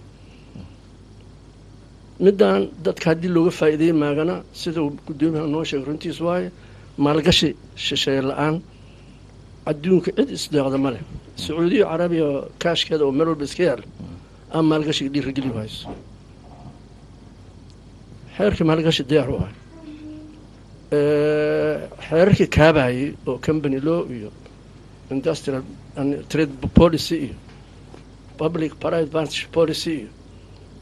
investment climate statement iyo regulatory framework kulli waa diyaar u ahay hal sano iyo bar ayagoo barlamaanka soo baxo meel iska yaallaa weli laguma camal falin ayaan dhaxdaa xoogaa markii oo calaamasaarka madaxweyne farmaajo khudbadiisuu ku soo daray maalgashiga ani 5 sano dambe waa daba joogay arrintan arrin muhiim waaye haddii dalka uuna taas helinna laga bixi maa kaalmo khayraadkan ilaahayna siiyey ka faa'iidaysigiisii aqoonti waa taal xeerkina waa yaal ku dhawaaqid bas iyo hore u dhaqaajanaa dhiman gobolka banaadir markaan u soo naqanno taas madaxday u taalaasay ka yeeli doonaan gobolka banaadir markaan u soo naqanno sanad ka hor waxaa dhacday company la yidhaaho multiple investment generation agency oo maraykana oo wada shaqayn la leh world bank oo marka ayaga la isku diray world bank group la yidhaaho oo ka mid yahay survey intuu u yimid xamar survey gaaraa lagu sameeyey qayb fiican aan ka qaadana wixii daatahay xogahay u baahnaayeen inaan siinay buuggaanay soo saareen haddii waaye waxaan rabay inaan 190 caasimo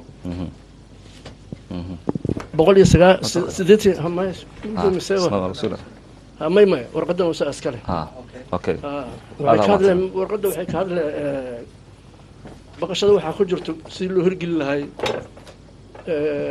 maalgashiga Soomaaliya federaalka midaan gaarkaana waxaa waaye 189 caasimo ay survey ka soo sameeyeen 9 annaka oo meeshaas waxaa ku yaalo xamar sida adduunka looga tashalahay oo loo kaashalahay meeshuu ku yaalaa gudoomiye markuu u baahdo arrimahaasna dhib male waa wasaleynaa gacan fiican laga siihaa xamar adduunka oo dhan rabay inuu maalgashto maalgashigana sidiisaba wuxuu ku tiirsan yahay laba shay kan koow maya amniga waa laga horeeyaa waxaas amniga raggaana laga rabaa wuxuu ku tiirsan yahay xeerka maalgashiga shisheeye in la helo incentive iyo protection maxay yihiin incentive waxaa ku dhiirigelin lahaa dadka oo maalgashiga samaysa shisheeya oo dalka inay su'aadaan la rabo waxaa ka mid ah free zone in loo sameeyo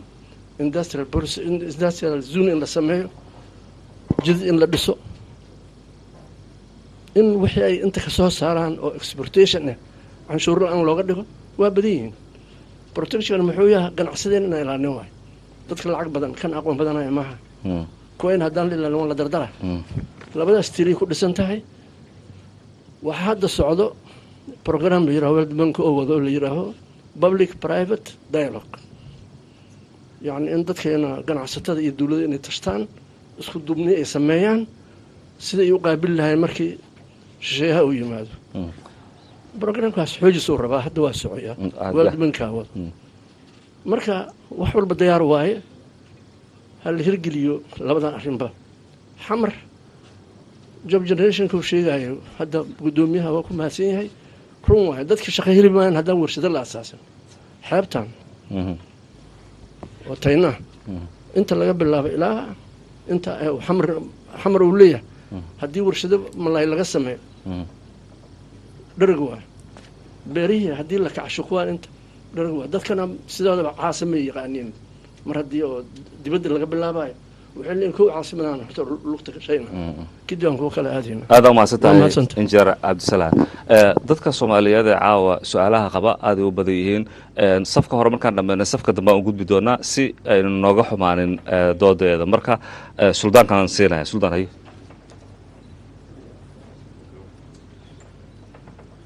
bismillah walhamdulillah sallallahu ala sayyidina muhammad wa ala alihi wasallam ugu horeysa si lamida tacsiidii wasiirka ayaan ummadda Soomaaliyeed meel kasta ay joogtaan ugu dirayaa marxuum wasiir Cabbaas wasiirkii hawlaha guud wasiir qaran buu ahaa ummadda Soomaaliyeed uu ka dhintay xil qaran waayay intaas kale ahay ilaahay qabrigiisa ha u nuuriyo haddii ka timaado waxaan rabaa mar labaad inaan u mahad celiyo gudoomiye Taabit oo run ahaantii 24 saac markii uu la wareegay xilkiisa ama galabtii caleema saarkiisa aanu is aragnay 24 saac gudahood aanu fursad u yeelanay inaan la kulanno uuna qabsaday muddo 22 casho ah arrintaas waxay muujinaysay sidii loo lahaa ka leexda iyo waddada banneed iyo warmaya guddoomiyahaan sugayna taas waxay muujinaysay inuu guddoomiye shacab yahay oo marka laga hadlayo waan ka hadlayno guddoomiye taabeed marka waxaan rabaa waxyaabo dhab ah inaan guddoomiyaha la wadaago oo ku saabsan shanta qodob aan ka hadlay ku saabsan shanta qodob aan ka hadlay laanahu waxay ku saabsan tahay waa sidii hore caasimaddu ay iftiinkeenu ku jiro mid ka ballaaran u sii geli lahayd ujeeddo kale ma aha taas waxa weeye marka Barack Obama iyo markay xilka isku wareejinayaan ninkii la odhan jiray Trump waxaan u malaynayaa inaad ku noolay dalkaas dal wax waliba stable u yihiin wax walba ay habaysan yihiin ayaa la isku wareejiyay halkan waxyaabaha la isku wareejinaya waxa weeye wax ka duwan jawigaas waxaan u doorbidnay caasimaddu inay tahay qalbigii ummadda Soomaaliyeed meeshii laga midayn karo ummadda Soomaaliyeed haddii hagaagto caasimaddu in dalka intiisa kaleba hagaagayaan arrimo maamul goboleedyaa laga hadlaa rabitaan shacab maaha waxaan rabaa marka guddoomiyaha inaan idhaahdo sida niyadaada ka muuqata ma waxa aad يعني كرالي نقون دونتا إن dhinacyada muqdisho shacab weynaha Soomaaliyeed degan oo 4.5 wax ku qaybsado ku salaysan in dhammaan dhinacyadaasi ay ka muuqdaan caasimadii min heer gobol ilaa heer degmo taasoo markaan u aragno inay fududaynayso in waxyaabaha ku maqan gobolada ay fududayn karo inay keeni karaan caasimadii su-aasha labaad sultan marka su-aasha waxa weeye ma dhinacyada oo dhan baad la shaqayn doontaa mise sidii hogaamiyaashii tegey ayaad waxaad noqon doontaa hogaamiye beel ku kooban su-aasha aan rabo guddoomiyaha inaan weydiiyo taa weye tanaan rabo inaan marka aan guddoomiyaha la wadaaga waxay tahay mudane guddoomiye mar haddii aad xil qaaday mas-uula noqotay waxaa laga yaabaa inaad maxbuus noqoto hal tale keliya waxaan maaragtay aan ku siinayaa shacabka Soomaaliyeed mar kastoo xafiiskaaga fadhido inaad albaabka soo istaagto si aad u ogaato ummadda ku sugaysa si aad kala ogaato muwaadiniinta inta inaan kula wadaago aad u mahadsan tahay Sultan su'aalaha dambe haye safka dambe aan gudbi doonaa markaan odayaasha khiyaarta oo waaweyn oo adeeradiina dhabeyn haye bismillaah الحمد لله والصلاة والسلام على رسول الله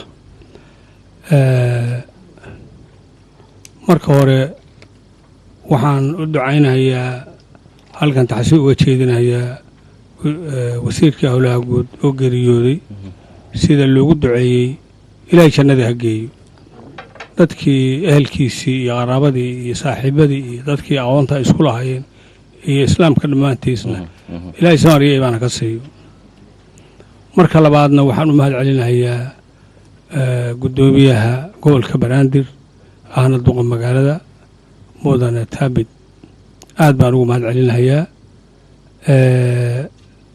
dood wadaagga kan siduu dadka ugu yeeray isaguna u bilaabay warar fiican oo la garan karana uu sheegay aad baan ugu mahad celinayaa ra'yigayga anigu waa meel yar oo kooban aan ku joojinaya waxaa la yidhi meeshii war doonaysa wax dheef wax kuma taro wax dheef meeshii doonaysana hadal waxba kuma taro guddoomiyow allaha ku barakeeyey waxaa kaa muuqata nin guntuga u dhuuqsaday dalkan siday wax isaga bedeli lahaayeen oo horumar dowladdan cusub u gaarsiin lahayd oo adigu qaybta kaaga aadan aad ma garanaysaa dadaal badan ka muuji lahayd waxaan u arkaa dadkaas laba qodob hadduu ka badbaado ilaahay waa u roon yahay ummadda ku nool wanaaggii iyo wixii adigu aad tartaana dib danbaa looga sheekaynayaa haddii laba qodob uu ka badbaado labadaas qodob waxay yihiin amniga nabadgelye hadduu noqdo xamar muqdisho haddii nabadgelye ay noqoto weliyo ugama dhagayarida ceelka igu ridin u yidhi dhibaatada ka jirta waa isla ognahay waxa dhacay waa ka warhaynaa waxa dalka ka jira gobolkaas banaadir hadduu ka badbaado dhibkii socday oo nabadgelyo nin waliba gurigiisa ugu seexdo uu gaadho ilaahay wax uu siin lahaa uma dhimana adiguna waa ku mahadsantahay risaqna reer buu ku jiraa rag ka soo bixiya hadduu helo haddii dadkaani caasiyaan ma ahan dad ilaahay yaqaan weeye ummad ilaahay iska barida weeye ilaahay inuu aqbalana waa la rajeynayaa oo nabadgelyo nin waliba guriga ku socda la gaaro laakiin dadaa sabab u noqon doona cadaalad hadduu helo cadaaladdaas meelo badanay ku jirtaa waxay ku jirtaa meesha maalin la arka dacwaa dhacda dhul baa laysku dacweeya dayn baa laysku sheegtaa dad baa la soo xiraa garsoor ayaa loo tagaa waxaa maanta laysku raacsan yahay in ay ka jirto muqdisho fadlan lacag ku shubo inay jirto ayaa laisku saaray musuqmaasuq aa laisku raacsan yahay cadaaladdaas markii la helo garsoorku uu cadaalad noqdo wixii laysku qabtaa cadaalad looga garsooro cadaaladdu markay ka timaado wixii soo baxa oo hantida oo maal adduuna meeshii la rabay la gaarsiiyo hadday deked ka soo baxaan hadday aeroboort ka soo baxaan hadday canshuur hadday allakure ka soo baxaan meeshii la rabay haddii la gaarsiiyo oo aan meel dhexe haddaa alla ku ronya wax lagu kala qarin ee la yidhaahdo waa cadaalad halkaa joogta cadaalad iyo amni haddii dalkaasi helo wax walbuu hagaagaya ilaahayna waxaan ka baryaynaa in ilaahayna keeno adigana kuu guuleeyo ilaahay sababkaaga dhigoo la yidhaahdo war ninkii taabadaha gobolkan markuu yimid siduu isku bedela maaragteen in la yidhaaho adigana lagugu magac daro ilaahayna ummaddiisa ku badbaadiyo annaga islaam baan nahay ilaahayna ma nacin meel walba la sheego saacabadaa noo doogan ilaahayow rabbiyow ilaahu cadaalad baan kaa barin ilaahu waxaa nabad baan kaa barin ayaa lagu ilaah baryahaya labadaa hadduu ka badbaado waxaan qabaa wax dalkan u dhiman ma jiraa inta kale oo dhan wax fududa la helay aada u mahadsan tahay xaaj axmed deeriye fursadaha dad badan aan sii doonaa dabcan dadka soomaalida ah ee ka qaybgelaya fursadaha dad badanaa jira oo brograamka hore uga qaybgalo su-aalo badan weydiiya dadka cusub aan soo dhaweynaynaa habeenada way badan yihiin laakiin su-aalaha muhiimka ahaanu bilaabi doonaa maxaa yeeley haddaan su-aalo la weydiinin waktiguna waa naga khasaarayaa dad badanaa ciddii su-aal qabta aa gacanta taagaysa talooyinka odayaashaan u daynay cid kaloo tala biirinaysa ma jirto ciddii su-aal qabta hal daqiiqaan siinanaa su-aashiisu weydiinaya gabdhahaan aan ka bilaabaynaa haye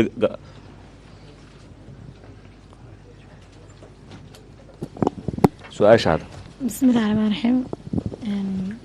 fursaddan waxaa ugu faa'iidaysanayaa marka ugu horeysa inaa u tacsiiyey wasiirkii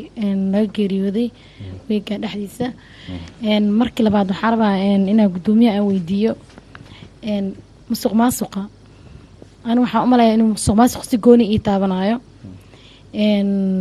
aniga dugsiga hoose dhexe iyo jaamacadda muqdishoa ku dhameeyey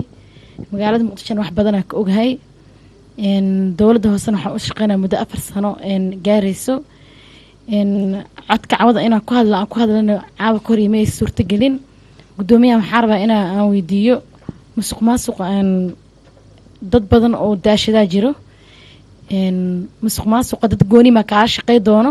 mase qeybaa naga sii doonta inaan kaala shaqeyno mudana guddoomiye adoo mahadsan aada u mahadsan tahay su-aalaha sidaasoo kale gabadhaasoo kale waxaan codsanaynaa su-aasha hore ee laga abaaro haye suldaan haye su-aashaada bismillaahi guddoomiya ku salaamaya ani su-aashayda waxaa waaye dhalinyaro badan oo aqoon leh oo jaamacado iyo ka soo baxay oo shaqo la-aanaa jirto 4 qofoo la magacaabay adiga guddoomiyaha iyo saddexdaada ku-xigeen iyo xokeeyaha waa diaasburo gooxa dadka adoo ingiriisa iyo saddexda ku-xigeen oo maraykana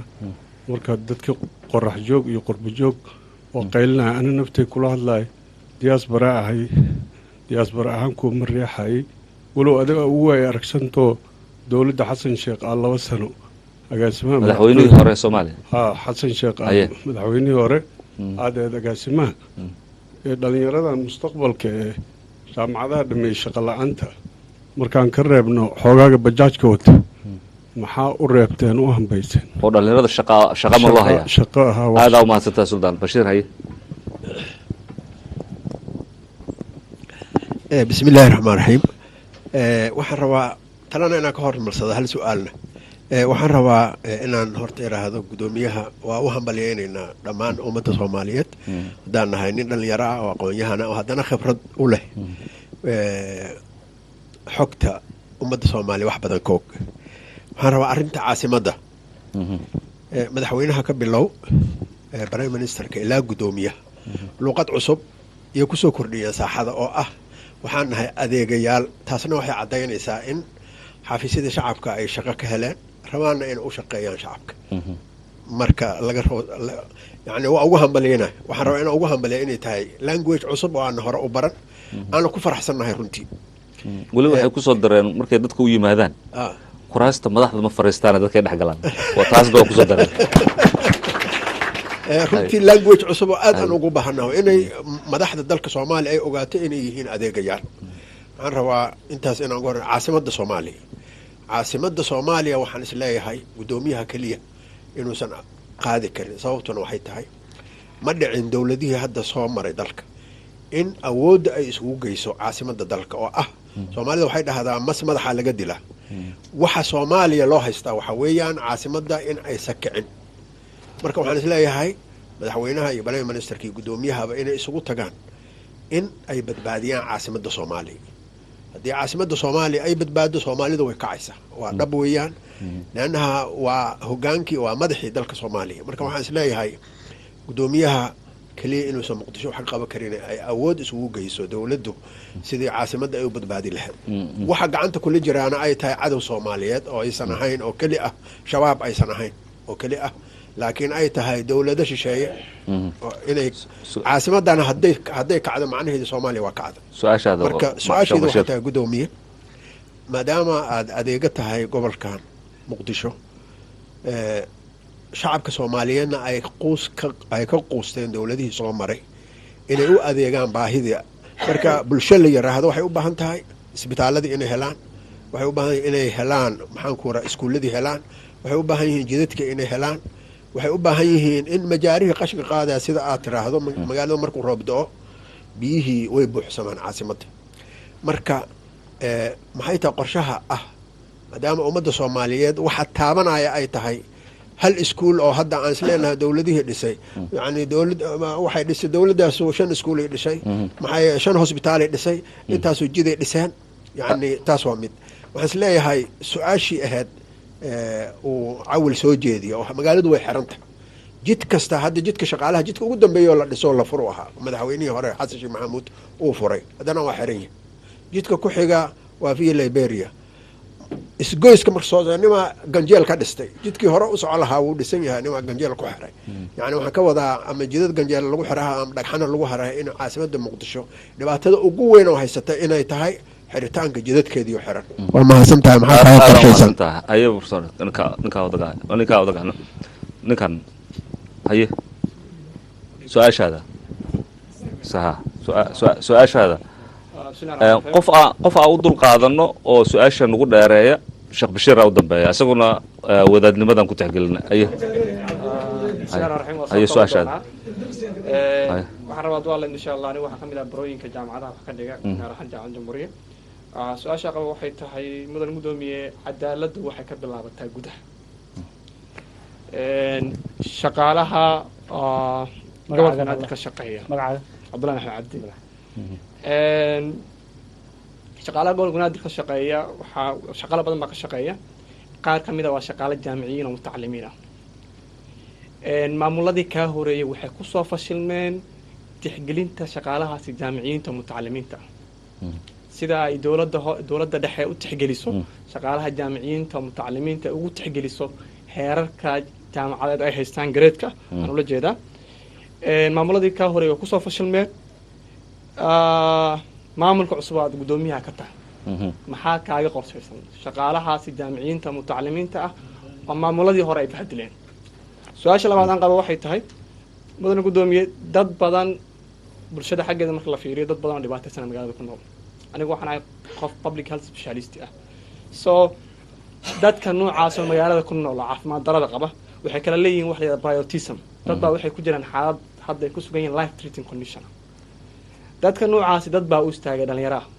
oo doorkii dowladda hoose ay qaban lahayd ah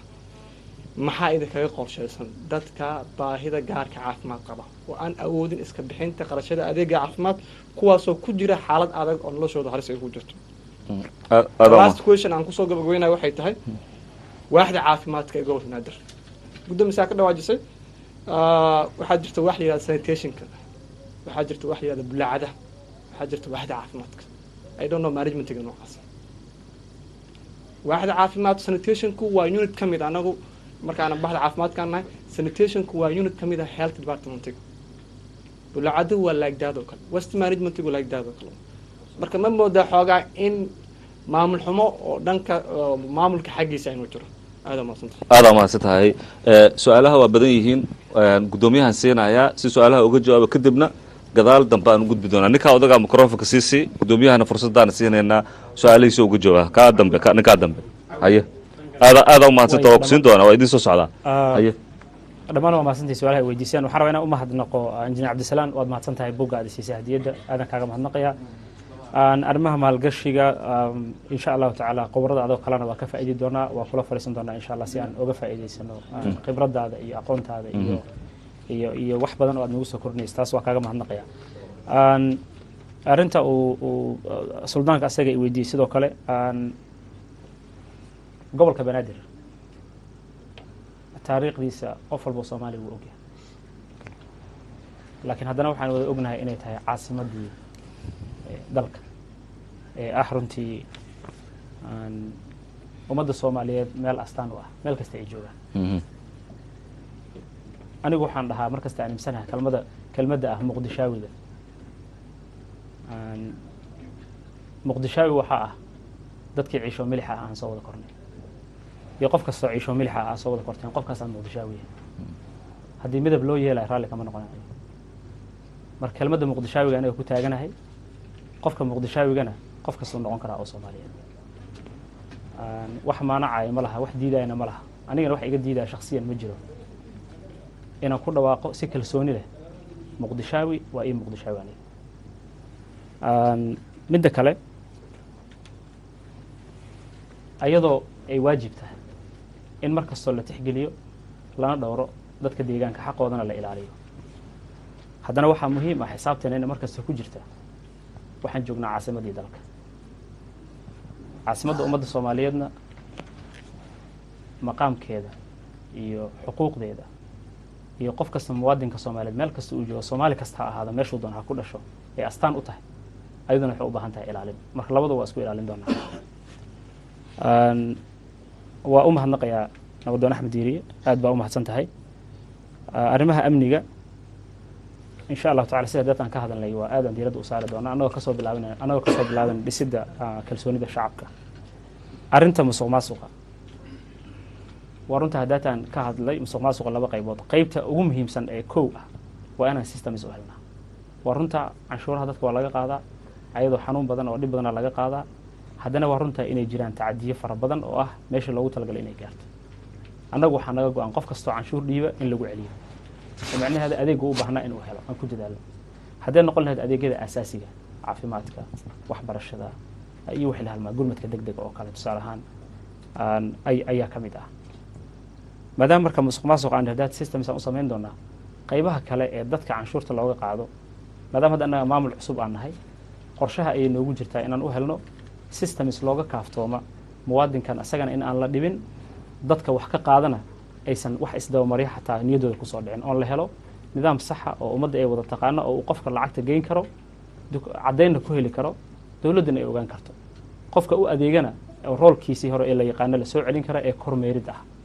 marka taa markaan systemska sameyno ayadaa in badan musuqmaasuq la dagaalayso insha allahu tacaala inta aniga aan joogo raallina marnaba kama noqonayo qof hooyo soomaaliyeed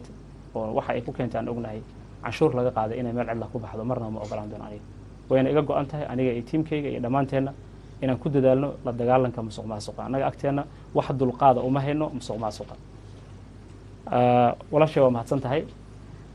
adiga waxaaba ka mid tahay maamulka dowladda hoose maadaama guddoomiye ku-xigeen aad tahay waa ku mahadnaqayaa muddada aad usoo shaqaysa dowladda hoose aadan kaaga mahadnaqayaa maanta ina aniga aan qof iga horreeya bedelo oo aan meel aan ka bilaabo dadka oo kaalin weyn ku lahaa tahay soo aasaasay marka waa ku mahadnaqayaa hawsha usoo qabatay ummadda soomaaliyeed gaar ahaan dadka muqdisho waa kaaga mahadnaqayaa keligeen wax ma qaban karno waa shaqadu sida aan sheegnay shaqadu kuma ekaanaysa xarunta dhexe dowladda kuma ekaan doonto laakiin adiga oo kale oo guddoomiye ku-xigeen ah dadka waaxyaha jooga xaafadaha dadka jooga qof kasta ayaa nagala qayb qaadan doono hababkii ama nidaamkii aan kula dagaal lahay musuq maasuqa weliba khibraddaada waa ka faa'iidaysanayna wax badan baa og tahay wax badan baa ka warhaysaa weli waxaan ku ammaanayaa gabdhaha soomaaliyeed aan aad ugu ammaanayaa waa dadka mar kasta u heelan u ololeeyo jecel in loo helo systems waxyaabaha musuq maasuqa ee na ragaadiyey marka adigana waa ku mahadnaqaya suldan waa mahadsan tahay arrintaad soo qaaday iyo waxyaabaha aad ka hadashay laakiin waxaan rabaa inaan ummadda soomaaliyeed mid la wadaago qof kasta uu ogyahay annagu soomaalida ma kala lihin qurba joog iyo qof gudaha jooga annaga soomaalida ma kala lihin aragtideyda sababtoo dadka kale oo dhan waa kala duwannahay qofka maqan ee dibadda noo joogo si guud iyo si gaarba qofka jooga waa ku xiran yahay qof kastoo maqnaa wuxuu ka soo qayb qaatay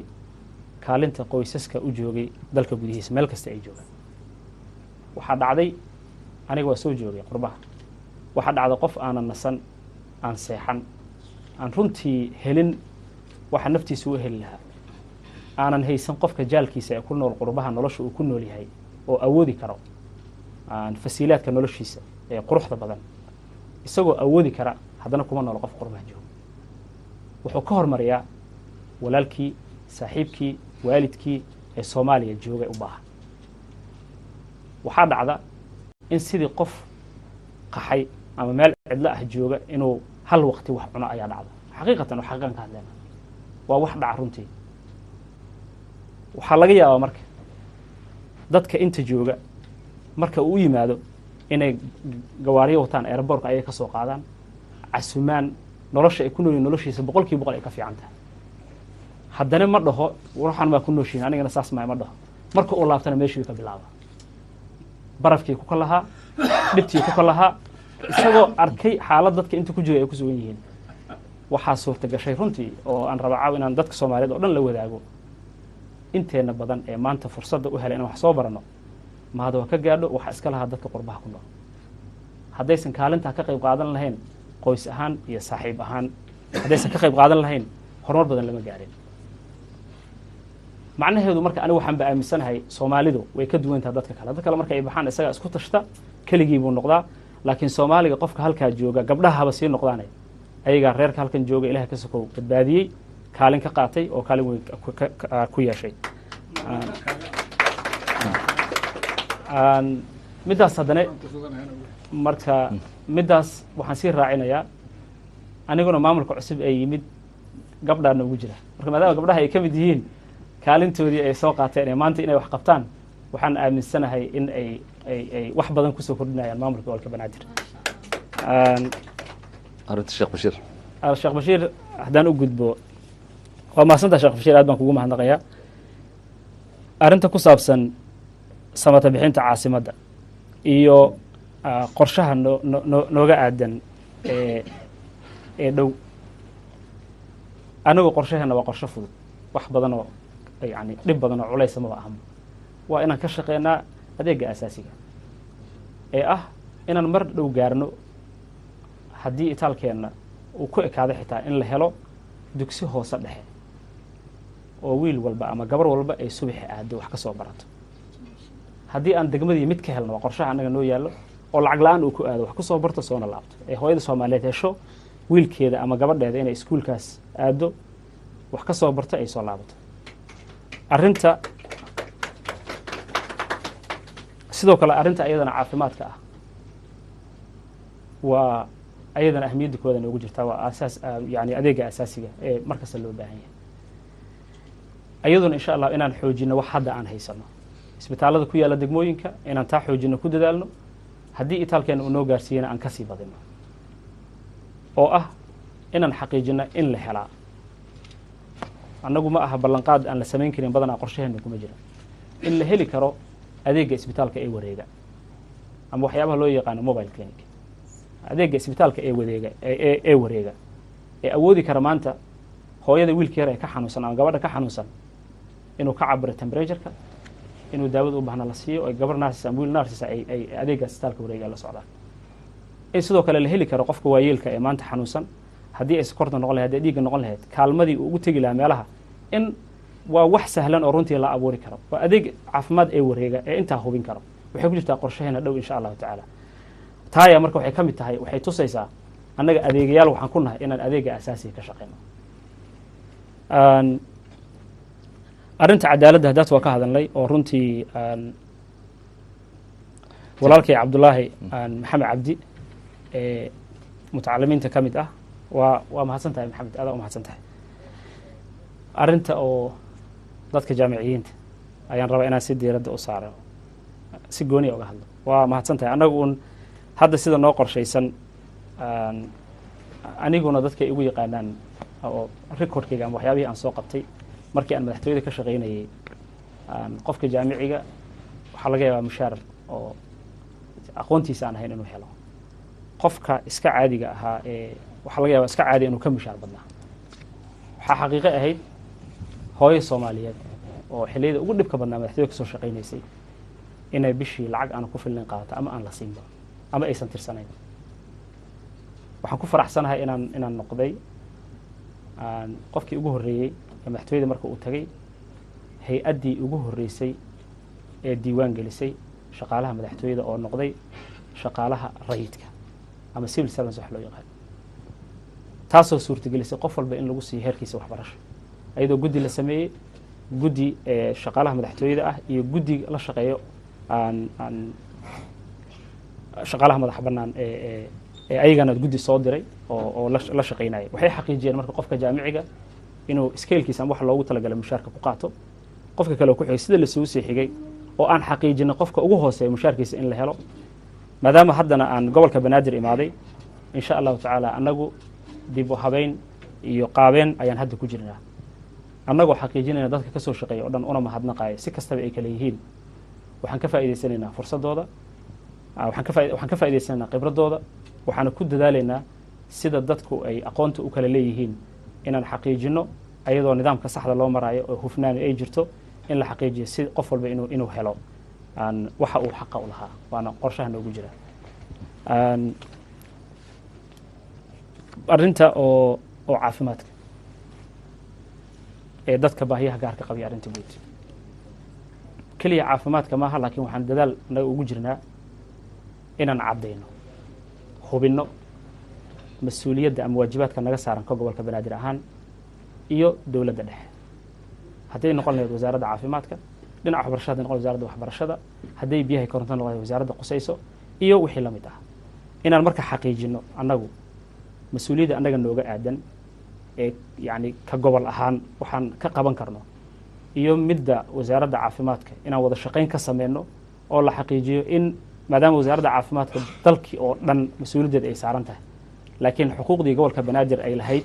inaan ka wada shaqeyno, isfaham fiicanna ka sameyno. haddana waa bilownay oo la helo dowladda hoose mas-uuliyadda ka saarnaa arrimaha caafimaadka iyo dowladda dhexe wasaaradaha ay qusayso, in ayadana aan wada shaqayn ka sameyno oo aan xaqiijino baahiyaha gaarka si loo wajaho. aada mahadsan tahay guddoomiye. su-aalahan sii wadaynaa gadaal ninkaa odagaa dambe haye su-aashaada haye su-aashaada aada u mahadsantihiin. su-aalaha inta badan fursadaha waxaanu u qaybinaa sida dadka Soomaaliyeed. waxaa jira barnaamijkan doodwadaag, dad badanaa ka soo qayb gala. toddobaad walba dadaa yimaada, mar kastaa waxaanu siinaynaa tixgelin dadka cusub ee yimaada habeenadii hore fursadaha dambe waa laga faa'iidaysanaa marka ninkaa odagaan siinaynaa qof walba ha ku kalsoonaado qofkii aanu siinayno fursadaas inuu su-aashiisa hore ka abaaro sida dadka saaxiibkiisa kale uu fursad u helo aada u mahadsantiid haye marka hore waxaan salaamayaa gudoomiyaha gobolka banaadir mudan taabid waxaan aad kaaga mahad celinayaa waqtigaaga qaaliga ah ee aadna siisay ma jecel inaan ku dheeraado su-aasha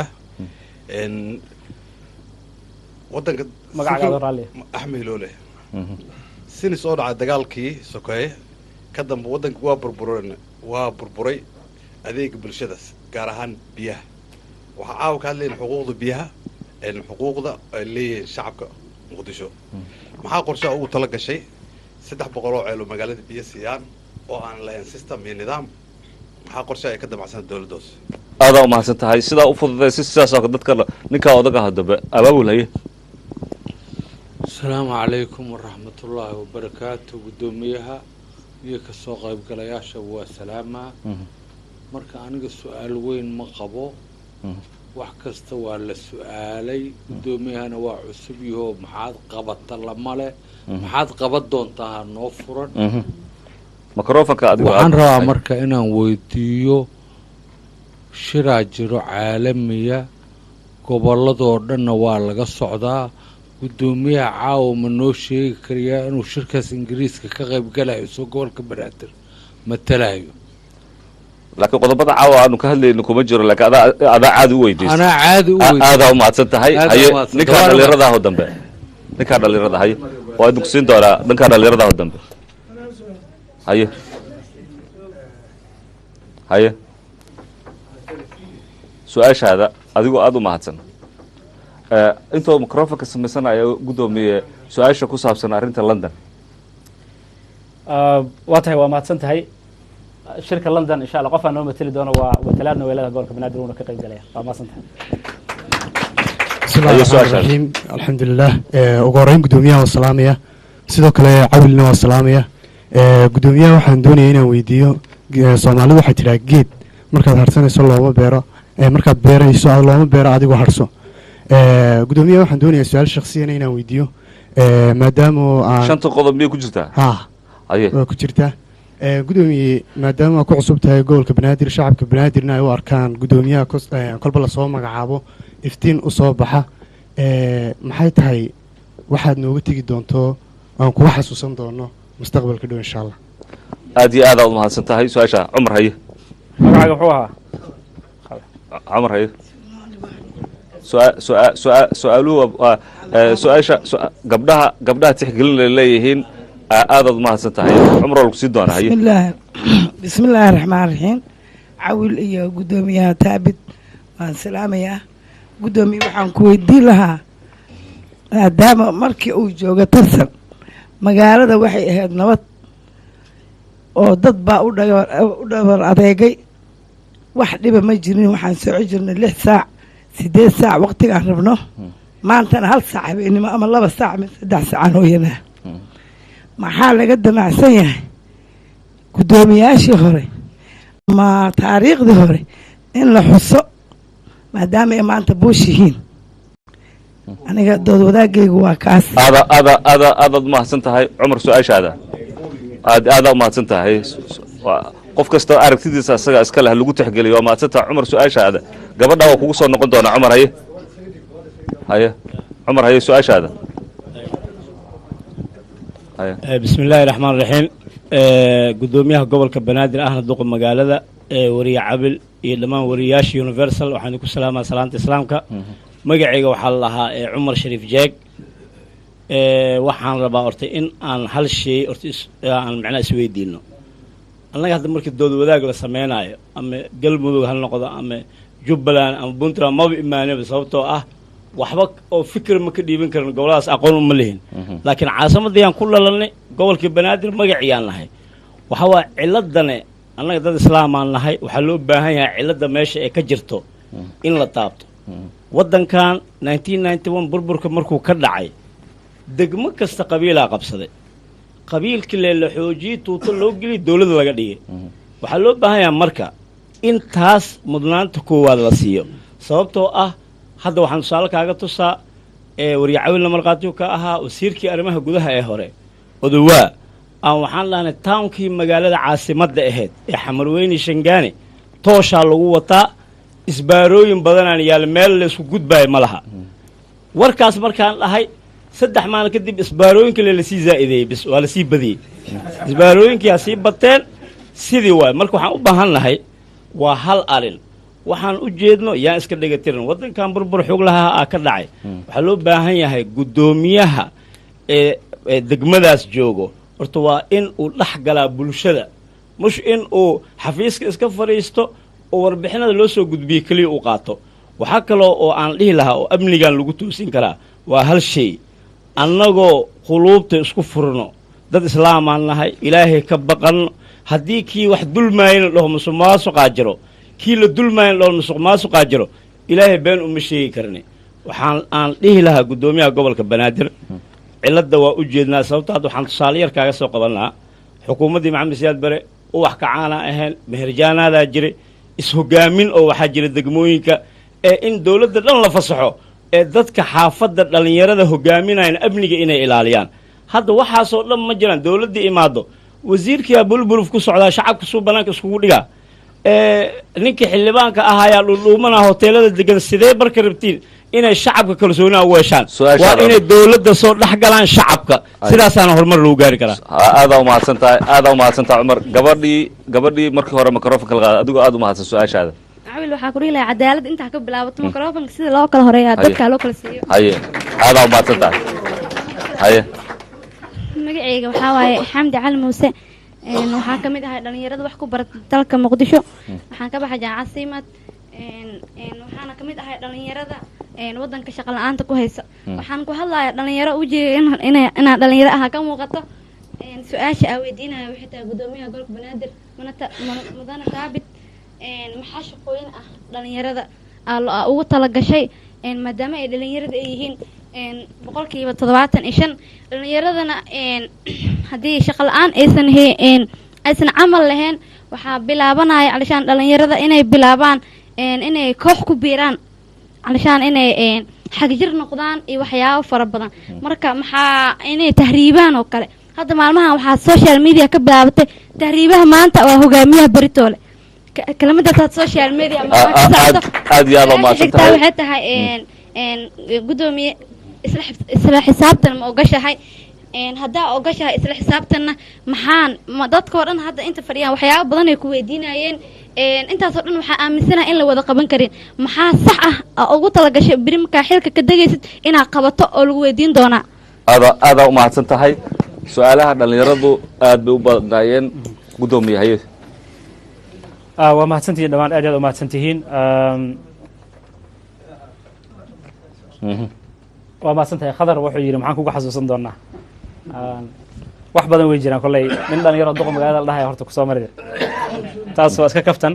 laakiin insha allah waxaan ku dadaali doonaa in oo aniga iyo adiga iyo dadkao dhan wax nagula xasuusta aan ka tagin la keligii aan wax lagu xasuusan insha allahu tacaala inay noqoto xusuus wadajirna wax u qabanay maadaama anaga dhalinyaro aan nahay wax badan waa dhihi jirna fursadna lama siin laakiin maanta fursadaan nala siiyey marka wax nagula xasuusan doona waxaa waaye wadajir in dhalinyarada gobolka banaadir ku nool oo aan aniga ka mid ahay inay taariikh ka tagaan insha allahu tacaala taas waa wax nagula xasuusan doona midda kale waa run guddoomiyaashii hore way joogaan qorshahana way noogu jirtaa insha allahu tacala inaan la kulanno wax badan aan ka faa'iidno sababtoo ah khibrad badan ay hayaan talo badanna wayna siin doonaa insha allah ayaduna waa arrin jirto insha allah taasna waa ku guda jirnaa waad mahadsan tahay walaalkay aan talada uu soo jeediyey iyo gawaabinta uu sameeyey waa ku mahadsan yahay cumar shariif jack aad baa u mahadsan tahay annaguna insha allah waxaan ku dadaalina sida hadeeta aan niri dadka matala dadka guddoomiyaha degmada iyo ku-xigeenadiisa iyo dhammaan qaybaha madaxda meesha joogto o dhan inay adeegayaal yihiin oo dadka u tagaan oo sida aan niri anigay tahay waajib inaan u imaado ayagana la shaqeeya ayaguna inay dadka u tagaan ay guryahooda tagaan marka taa waa wax waajib nagu aan ka shaqayn doono arrinta shaqa abuurka dhalinyarada xamdi waa mahadsan tahay dhalinyarada aniga waxay ii saaran tahay muhiimadda koowaad waa arrinta shaqa abuurka gaar ahaan cidda shaqada loo abuuray maanta ugu badan waa dhalinyarada qorsho badan wuu jira hadday noqon lahayd kuwa maalgashiga hadday noqon lahayd fursadaha dalka ka jira sidaan aan ummadda ula wadaagi lahayn laakiin midda ugu horreysa waxay tahay ugu yaraan dhalinyarada aan u helno hadda hal meel baa jirta oo loogu sameeyo waxyaabaha tababarka farsamada laga sameeyo oo ku taala degmada boondheere inaan xaqiijino in aan ballaarino oo aan hubino degmo walba in ay yeelato xarumaha tababarada farsamada oo dhalinyaradu ay xirfad helaan dhalinyaro markay xirfad helaanna ay sii anfacaan bulshada taa inaan ballaarino waa qorshe noo jira waxaa sidoo kale qorshaha jira inaan helno xarumihii dhalinyarada ee degmo kasta in ay yeelato xarun dhalinyaro marka la abuuro oganaan dad baa ka shaqayn doono dadaa ka howlgeli doono qaarna mutadawiciin ha noqdaan qaarna ha noqdaan kuwa mushaar ka heli doono marka ayadana qorshahay noogu jirtaa aan mustaqbalka dhown ilaa idinkiisa waxaan hiigsanaynaa in ugu yaraan aan ummadda la wadaagno markaan nimid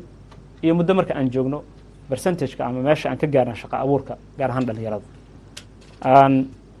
isla xisaabtanka waxaa tiri wax badanaa meeshaan ka tiri laakiin maxaa saxa oo aad qaban kartaa insha allah waxa saxda aan qaban doono waxaa way inaan abuurna system oo isla xisaabtan sameeyo qofkana uusan systemkaas ka bixin haddii system la abuuro ugu yaraan waxaan abuuraynaa jawi lagula dagaalo musuq maasuqa qofkana si sax loola xisaabtamo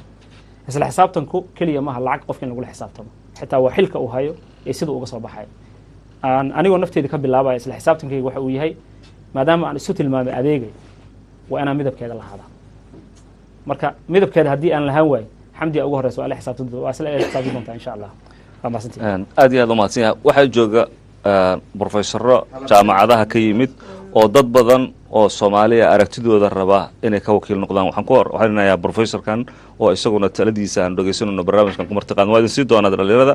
su-aalihiina waa idin siinay dadka contributionka talada bixinaya ayaan siinayna microfonka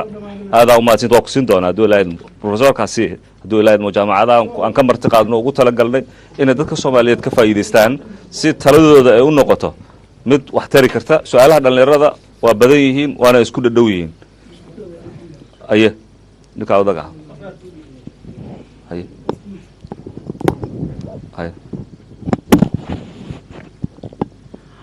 bismi illahi raxmaan raxiim marka hore kuu mahad celinayaa fursaddan caawadna siisa inaan su-aalo ku weydiino aan aragtideenna aan wada wadaagno marka xiga waxaan rabaa guddoomiye inaan waxyar kaa weydiiyo soomaaliya dowlad dhisideeda yacni 91 wixii ka dambeeyey maraaxiil kala duwan ay soo martay mar waxaa jirtay jabuuti la joogay mar nairobi la joogay mar meelo kale la joogay ugu dambeyntii maxaa la yidhahda magaalada muqdisho la isku doortay gobolladii waxaa ka dhismay dowlad goboleedyaa ka dhismay gobolladii aa la isku doortaa doorashooyin nuuc ay noqdaan hadba ha ahaadeen gobolka banaadir ilaa hadda yacni intaan ognahay waxa weeye dekreeto madaxweynuhu kusoo baxaa oo adiga hadda ugu dambeyso maxaan kugu xasuusan doonaa ma is leedahay ama yacni ma noqon doontaa guddoomiyihii ugu dambeeyey ee dekreeto madaxweyne ku yimaada ee halkaa wixii ka dambeeya dimuqraadiyaddu inay shacabka guud ahaan ay ayaga soo doortaan guddoomiyaheeda iyo maayirkooda isleeda mahadsantaha aadaa mahadsantahay profesor maxamed aye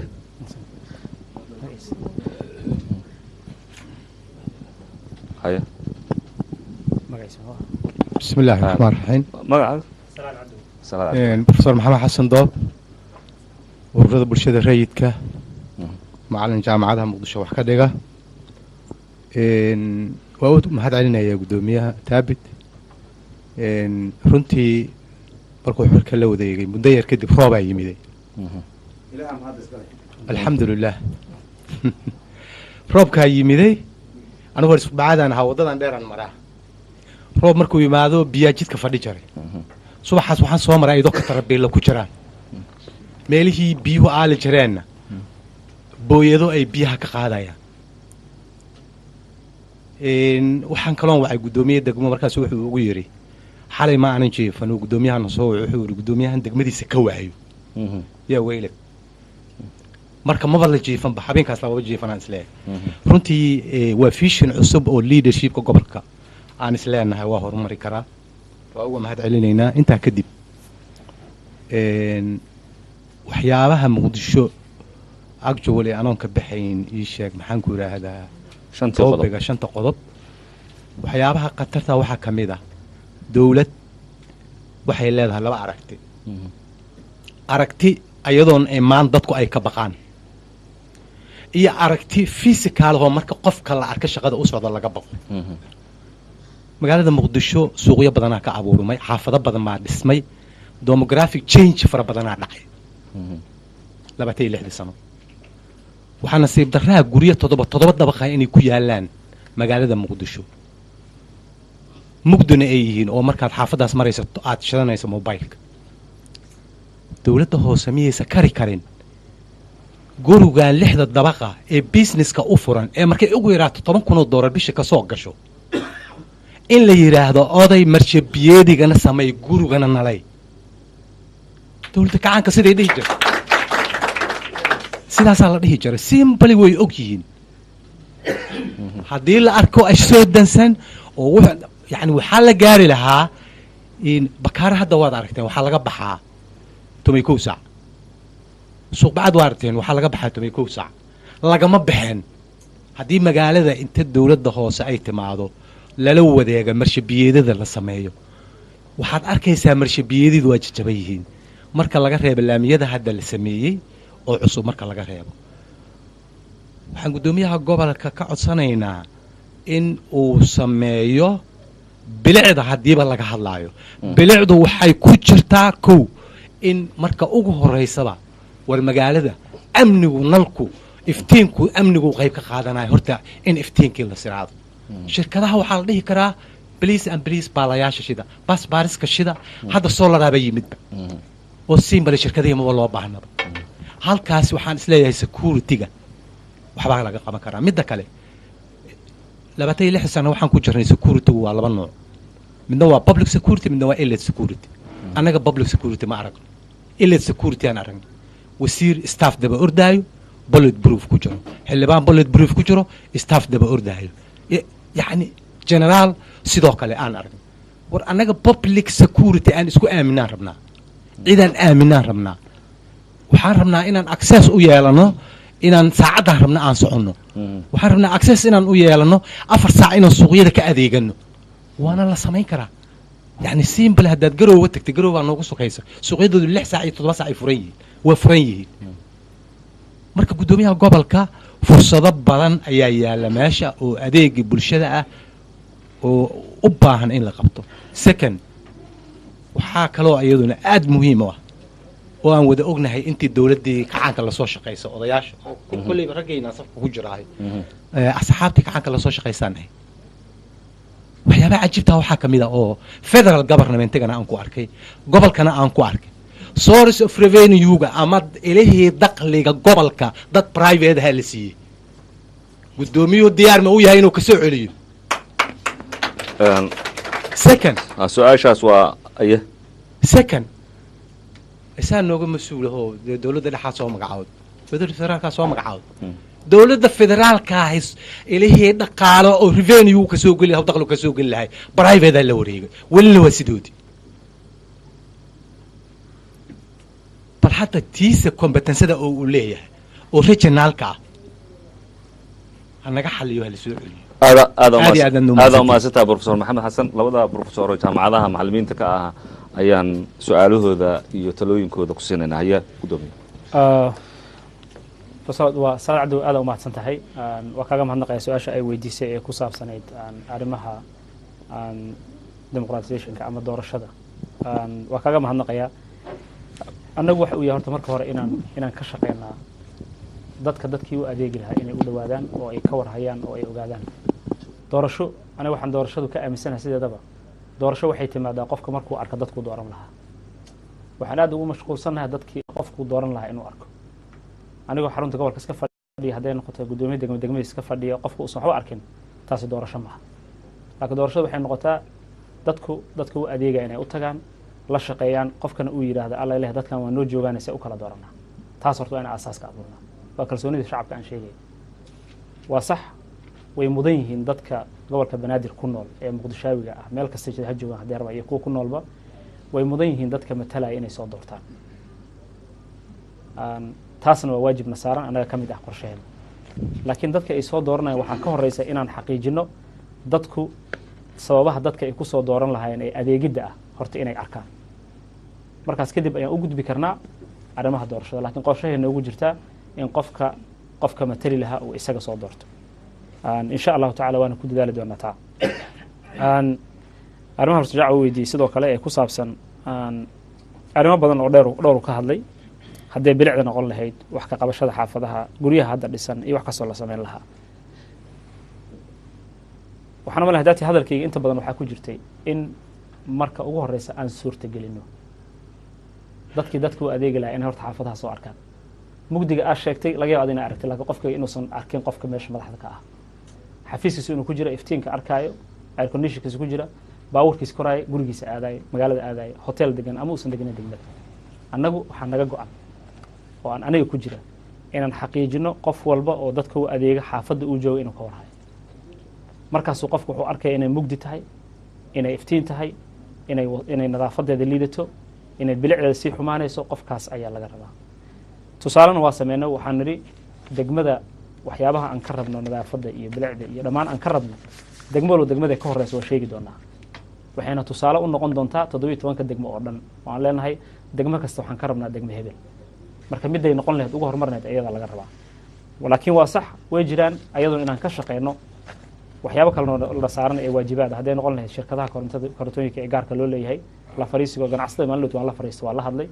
kulan oo ku balansannaha oo waqti badan aan wada qaadan doono keliya arrimahan maaha laakiin way fara badan yihiin oo ah waxaa jirta wax la yidhaahdo mas-uuliyadda ee dadka ganacsatada ah ee saaran mas-uuliyaddaas marka waxaa laga rabaa sidai ayagana uga soo bixi lahaayeen ayagana inay mas-uuliyaddiisa ka soo baxaan waa in annaga nagala arkaa dadka mas-uuliyadda dooni lahaa inay tahay marka taana way noo qorshaysan tahay ayagu lafirkeeda in aan iskaashano annagoo ganacsigooda ilaalinayno horumarkiisana ka shaqaynayno islamarkaana aan ilaalino aan hubino qofka ay consumerka ama qofka ka faa'iido ganacsigooda in uu helo waajibkii guud ee ku saabsanaa ganacsatada in ayagana ka soo baxaan taana waa ka shaqaynana insha allah arrimaha amniga oo aad ka hadashay in amniga la suurtogeliyo suuqyada oo waqtiyo hore la xiro iyo waxaas oo dhan la sameeyo ugu dambeyn haddana mar kasta waxay kusoo laabanaysaa kalsoonida shacabka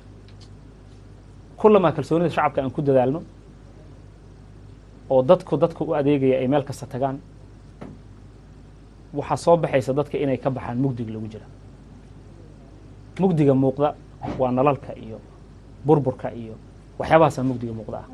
laakiin aniga ka waajib ahaan waxaa isaaran mugdiga aanan muuqan inaan ka shaqeeyo inuu iftiin noqdo oo ah muwaadinka gobolka banaadir ku nool qalbigiisa inuu iftiin noqdo wuxuuna keliya iftiin ku noqon karaa maahan inaan lacag badan siino maahan inaan cirka wax ka soo dejino laakiin waxay tahay inuu ku qancaa inay run naga tahay inaan u shaqaynayn horta taas markaan xaqiijino oo ay noo suurta gasho ayaa waxaa noo imaanaya marka in wax walba ee u roon xaafaddaas gurigaas magaaladaas iyo guud ahaan gobolka inaan si guud oga wada shaqeyno marka ganacsiga in uu noo noqdo mid muuqda in uu noo noqdo mid waqtiyo dheeraada shaqeeya in uu noqdo dadka mid ay heli karaan 24 saac ayadu waxay noogu imaan kartaa midda ka horeysa inaan ka shaqeyno tanna waa ku dhinac wadeena insha Allah laakiin tana ahmiyadda siinana hadduu ilaahay aad u mahadsantahay gudoomiye dad badan oo aad u fara badan oo dhalinyaro ayaa banaanka taagnaa oo fursad u heli waayey inay halkan ka soo qayb galaan laba su'aaladood oo muhiima oo dhalinyarada qof ka mid ah oo noo soo diray oo la raado Axmed Abshir Geedi wuxuu leeyahay dhibaatooyin haysta dadka dhalinyarada ah ee magaalada jooga ee wadooyinka ku nool waxa uu la jeedaa caruurta dadka Soomaalida magaca xun ay bixiyeen ay yiraahdaan dib jirka laakiin macnaheedu yahay caruurta ku dayacan wadooyinka magaalada Muqdisho maxaa qorshaha gobolka Banaadir ugu talagalay arinta kale waxa waaye bulaacado ayaa magaalada ku yaala meelo harooyin oo biyuhu fariistaan waxay keenaan caafimaad darro ama ha ahaato malaariyada ama ha ahaato cudurro caruurta ku dhaca ama korcuncunka dadka ku dhaca dhibaatooyinkaas iyaguna haysta maxaa gobolka Banaadir kaga qorshaa labadaas su'aaladood Axmed Abshir Geedo fursad u heli waayay inuu studio soo gal ka banaanka taagan oo su'aashiisa la soo gaartay gudoomiye waa mahadsantahay Axmed aad baa u mahadsantahay waa ka xumahay in oo ay yani halkan laakiin aad nala joogtid weli waa nala joogtaa maadaama halkan aad joogtid dadkana daawanaya sidoo kale aaladda oo casriga nagula joogaan su-aasha ay weydiisay waa su-aal qiimo leh runtii annagu ka maamul ahaan waajibaadkana saaran horta baahiyaha aad ay u fara badan yihiin baahiya la koobi kara ma aha dadka baahiyaha gaarka qabo kuwa guud qabo waa baahiya aan la koobi karin laakiin ka maamul ahaan annagu insha allah waxaan la imaan doonaa qorshe cad oo ku wajahan caruurtaas maanta magaalada ku dayacan waaqiya aniga aabba baan ahay waa naqaanaa marka wiilkayga ama gabadhayda ama caruurtayda waxa ay u baahan yihiin wuu u baahan yahay wiilka maanta bannaan ku dayacan waa nasiib darro aad u daran waa wax xanuun badan laakiin ilahay idinkiisa waxaan la imaan doonaa annagoo hubinayna baahiyaha kalena ee ku dhinac socdo inaan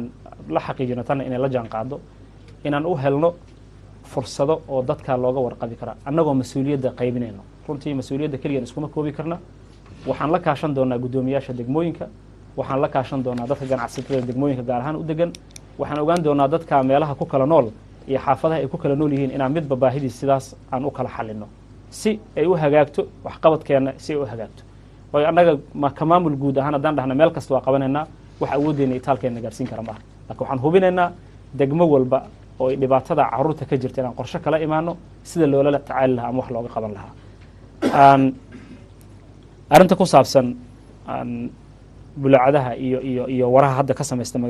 magaalada iyo biyaha yaalla waxaa farxad ii ah inaan idiin sheega hadaatan waa ka dhawaajiyey waxaan dhowaan sameeyey guddi la yidhahdo guddiga gurmadka degdega ee gobolka banaadir guddigaas gurmadka degdega oo uu guddoomiye u yahay guddoomiye ku-xigeenka howlaha guud ayaa guddoomiye u ah guddigaas waxaa isugu yimid dhammaan waxyihii kala duwanaa ayaa isugu yimid oo mid walba ay ka qusaysay guddigaas marka shaqo qeexidiisa oo koobanba waxa ay tahay marka hore inay hubiyaan oo ay darsaan sida looga hortegi lahaa waxa imaan karo haddii ay tahay roobabka mahigaanka yimaada daadka keeni kara haddii ay tahay khataraha dabka uu keeni kara haddii ay tahay dhismayaasha burburi kara haddii ay tahay buundooyinka halista ka imaan karta inay marka hore darsaanba ay og yihiin ay u xisaabsan yihiin marka maadaama guddigaas la sameeyey ayaa haddana waxaa ka mid ah marka uu dhibkaa yimaadana siday ula tacaali lahaayeen haddana waxaa kasii mid ah hadda roobka maadaama uu da-ay wejigii ugu horreeyay ahayd in magaaladii la nadiifiyo biyihii laga qaaday wejiga labaad ee ku xigay guddigaas shaqo qeexidiisa ama waajibaadkiisa waxaa ka mid ah hubinta inta hadda aad sheegtay biyaha meelaha yaalay cudurrada ay keeni lahaayeen ayagoo kaashanayo hay-adaha kale xitaa haddii ay nala gaarto dowladda dhexe wasaaradaha qusayso ayagoo kaashanaya haddii awoodeennana ay ka bixi kartana ay qabtaan marka hadda waxaa noo samaysan structurekii ama guddigii shaqadaa qaban lahaa guddoomiye adigoo aada u mahadsan dadka soomaaliyeed ee caawa nala jooga aad bay u fara badan yihiin dad badan qaarkood banaanka dibadday taagan yihiin stuudiyaha fursaday u heli waayeen markii stuudiyaha uu buux dhaafay dad kale dunida ayay taagan yihiin qaar social media ay su-aala kusoo wada qoreen aad bay u badan yihiin laakiin taas waxay muujinaysaa inay dadku doonayaan inay su-aalo ku weydiiyaan ama talooyin ku siiyaan telefishinka universal fursaduu ku siinayaa bishii mar aad dadka kula hadasho arrintaa ma aqbalaysaa oo dadka soomaaliyeed bil walba sidan oo kale inay su-aalahooda ku weydiiyaan adigoo waa mahadsan tahay aad iyo aad u mahadsan tahay waxaan ummadda soomaliyeed meel kasta ay joogaan aan horta uga mahadnaqayaa waqtiga qaaliga ah iyo inay nagala soo qayb galaan barnaamijkan qiimaha badan ee dood wadaag caawa isagoo qiimihiisa haddana uu sii noqday tala wadaag waa talo aan la wadaageen ummadda soomaaliyeed meel kasta ay joogaan waa soo dhaweynaynaa talo kasta aad noo soo diraysaan su-aalaha sidoo kale waa soo dhaweynaynaa waxaan diyaar u nahay insha allah waqti kastaba iyo in aan isu imaano ama bil kastaba su-aalihiina aan ka jawaabno laakiin maalin walba saacad walba muwaadinka annaga aan matalno su-aashooda diyaar u nahay inaan ka jawaabno talooyinkoodana talada adiga ku nool adiga kuma noolid marka waa talo maadaama ay tahay talo muhiim ah marka caawana tala wadaag uu yahay waa sii wadi doonaa barnaamijkaasna waa barnaamij wanaagsan aad iyo aad aa umahadsan tahay dhammaanteen guddoomiyaha waa u mahad celinaynaa barnaamijka dood wadaag waktiga oo nagu yar awgiis dadka kale fursado kale habeenada kale aan sii doonaa waa idin mahad celinaynaa dadka kale ee dibadaha ku nool ee iyaguna barnaamijka daawanaya sidaasoo kale u mahad celinaynaa waktiga oo yaraada awgeed fursaddu habeenkii dhowaana waad hesheen habeeno kaloo badanna waa heli doontaan guddoomiyuhuna waa imaan doonaa bil walba tan iyo intaanu dib u kulmi doono barnaamijkan barnaamij lamid oo cawil daahir nabaadiino asalaamu calaykum